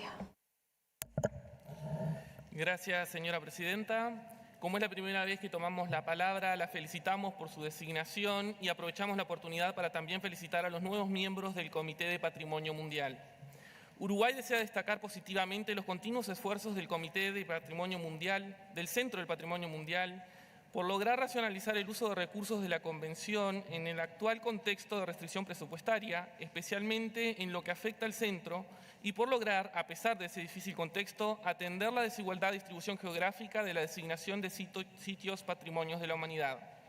Sobre este punto de la desigual distribución geográfica en la designación de sitios de patrimonio de la humanidad, en línea con la decisión 47/COM11 del Comité del Patrimonio Mundial, Uruguay da la bienvenida a la adopción del documento de Nairobi sobre patrimonio y autenticidad y alienta a otras regiones a tener intercambios similares. Mi país destaca la importancia de que la Convención de Patrimonio Mundial articule de mejor manera su trabajo con otras convenciones y marcos internacionales en el ámbito de la cultura, así como con los programas del sector de ciencias de la UNESCO para promover una gestión verdaderamente integrada del patrimonio. Esta coordinación resulta especialmente relevante en América Latina y el Caribe, donde la estrecha interdependencia entre cultura y la naturaleza es aún más evidente. Uruguay reconoce los avances del Grupo de Trabajo de Composición Abierta establecido por la Decisión 45/COM11, cuyo mandato consiste en revisar y proponer mejoras al funcionamiento del Convenio del Patrimonio, en particular en materia de equilibrio y representatividad de la lista, fortalecimiento de la evaluación técnica, desarrollo de capacidades, sostenibilidad financiera del proceso de nominación y alternativas para contar con mecanismos de apoyo más eficientes. El país valora especialmente el trabajo que el grupo viene realizando para identificar soluciones prácticas y de largo plazo en consulta con el Centro del Patrimonio Mundial, los órganos asesores y los Estados partes, con miras a un sistema más accesible, equilibrado y sostenible. Ante esto, a Uruguay le preocupan los retos financieros que enfrenta el Grupo de Trabajo de Composición Abierta y espera que se encuentren soluciones que garanticen su sostenibilidad. Finalmente, considerando el reciente cambio de administración en la organización y las restricciones presupuestales en vigor, para Uruguay es importante destacar el abordaje transversal de las prioridades de la UNESCO, fundamentalmente la prioridad de igualdad de género en todos sus sectores. Valoramos las contribuciones que se han hecho hasta el momento y alentamos a la organización a continuar trabajando fuertemente para avanzar aún más en este tema. Muchas gracias. Thank you. Distinguished Delegate of Azerbaijan, you have the floor. Thank you, Madam Chairperson. At the outset, allow me to express our congratulations to you on the occasion of your election as the chairperson of this session, as well as our renewed gratitude to the brotherly Uzbekistan for the warm hospitality extended to us in Samarkand. We also express our sincere appreciation to the chairpersons of the 46th and the 47th session of the World Heritage Committee for their exceptional leadership. Their guidance has been instrumental in navigating two highly substantive sessions. We also extend our gratitude to the Bureau members and rapporteurs for their professionalism, dedication, and unwavering commitment. Azerbaijan welcomes the comprehensive report presented, which reflects the high number of activities undertaken since the 24th General Assembly. In particular, we value the inclusive work of the open-ended working group, whose outcomes demonstrate our shared determination to continuously improve the implementation of the Convention. Azerbaijan, as a state party deeply committed to the principles of the 1972 World Heritage Convention, believes that the strength of this system lies in its universality, robustness, and its capacity to adapt to global challenges while staying true to its core mission, safeguarding cultural and natural heritage of outstanding universal value. Since ratifying the Convention, we have strengthened national legislation, enhanced site management systems, and worked closely with UNESCO and its advisory bodies to advance technical, methodological, and policy discussions. As the committee advances its work on the revised capacity building strategy for 2025-2035, Azerbaijan is proud to have consistently invested in capacity building across regions. We have partnered with state parties, supported the development of expert networks and training programs, and promoted initiatives aimed at ensuring a more credible and balanced World Heritage List. Our cooperation has also extended to critical areas such as climate-related work, the improvement of the nomination processes, and direct support to Africa and small island developing states. This holistic engagement, combining national stewardship, international collaboration, and a sustained commitment to multilateralism, reflects Azerbaijan's steadfast dedication to the objectives of the Convention and the collective protection of our shared heritage. In this regard, Madam Chairperson, allow me to express Azerbaijan's sincere gratitude for the confidence and valuable support shown in today's election to my country. We also warmly congratulate all new elected members. Azerbaijan will spare no effort to ensure that this confidence is translated into responsible engagement, constructive cooperation, and a steadfast commitment to strengthening a credible, balanced, and resilient World Heritage system. Thank you. Thank you. Now I would like to give the floor to Tunisia, following by Yemen, Ukraine, Greece. You have the floor, Tunisia. Merci Madame la Présidente et félicitations pour votre nomination. Nous vous souhaitons plein succès dans la conduite de nos travaux. Nos félicitations vont également aux nouveaux membres du Comité du patrimoine mondial et au président de la 47e session pour la qualité de la direction des travaux du comité. Distingués délégués, depuis son adhésion à la Convention il y a 50 ans, la Tunisie continue d'apporter son soutien indéfectible aux principes et objectifs de la Convention, contribuant activement au renforcement de la coopération internationale et à la préservation des sites d'une valeur universelle exceptionnelle pour les générations futures. La Tunisie souligne le besoin de soutenir davantage les initiatives de renforcement des capacités, notamment en faveur des États africains et des petits États insulaires en développement, afin de garantir une mise en œuvre pleinement inclusive de la Convention. À cet égard, la Tunisie se félicite de l'adoption, lors de la 47e session du Comité du patrimoine mondial, de la stratégie révisée de renforcement des capacités du patrimoine mondial pour la période 2025-2035. Elle salue également l'ensemble des efforts conjoints du secrétariat et des États membres, ainsi que leur contribution active au groupe de travail à composition non limitée ayant abouti à l'adoption de 25 recommandations ambitieuses. La Tunisie se félicite également du lancement, lors de la dernière session du comité, d'une importante réflexion sur le concept d'authenticité, qui a abouti à l'élaboration du document de Nairobi. Elle souligne la nécessité d'adopter et de mettre en œuvre une approche pluraliste et multidimensionnelle de ce concept afin de mieux refléter l'authenticité et la grande diversité du patrimoine africain. Distingués délégués, permettez-moi de conclure mon intervention en rappelant que la Tunisie a soumis la candidature de village du Sidi Bou Saïd, harmonie architecturale et spirituelle en Méditerranée, en vue de son inscription sur la liste du patrimoine mondial lors de la 48e session du Comité du patrimoine mondial prévue pour juillet 2026. La Tunisie espère pouvoir compter sur votre précieux soutien pour assurer le succès de cette candidature. Je vous remercie. Distinguished delegate to Yemen, I would like to give a floor, and this would be the last one, as we're very short of time.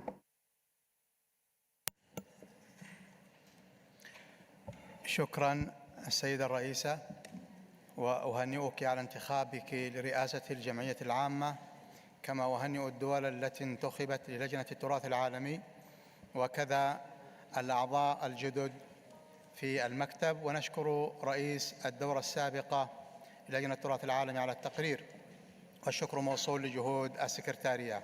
السيدة الرئيسة، إن المزيد من مواقع التراث العالمي إضافتها للقائمة يعني الإدراك المتزايد لأهمية التراث في التنمية المستدامة من جهة، وكذلك دور التراث في تحقيق السلام والشراكة وربط الماضي بالحاضر، كما أن العمل على توزيع جغرافي عادل لخريطة مواقع التراث سيعمل على تكافؤ الفرص وردم الهوة بين الدول الأعضاء فيما يخص إدراج مواقع التراث على القائمة، حتى لا تبقى منطقة جغرافية دون النصاب. إن دعم قطاع التراث الثقافي في الدول التي تعاني صراعات متعددة لا يظهر فقط التزام المنظمة بواجباتها في مجال صون التراث الثقافي، ولكن يبرز إسهام المنظمة في صناعة السلام كذلك.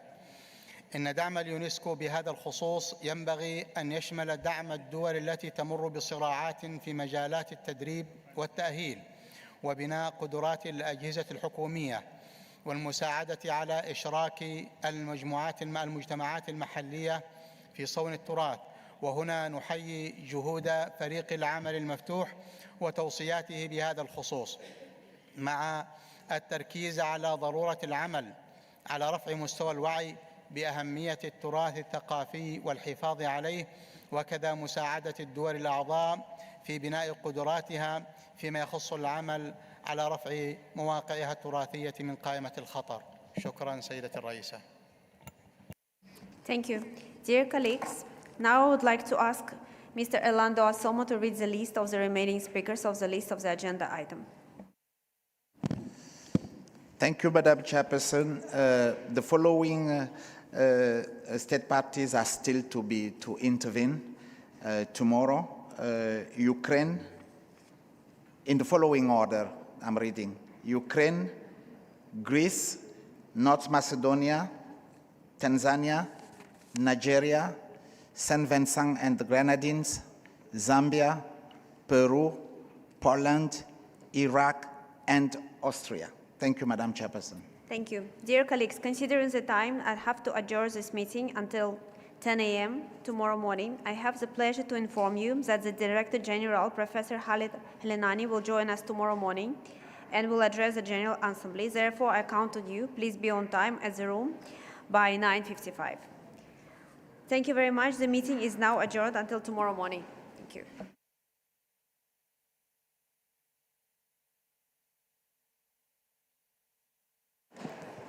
May I ask the distinguished members of the Bureau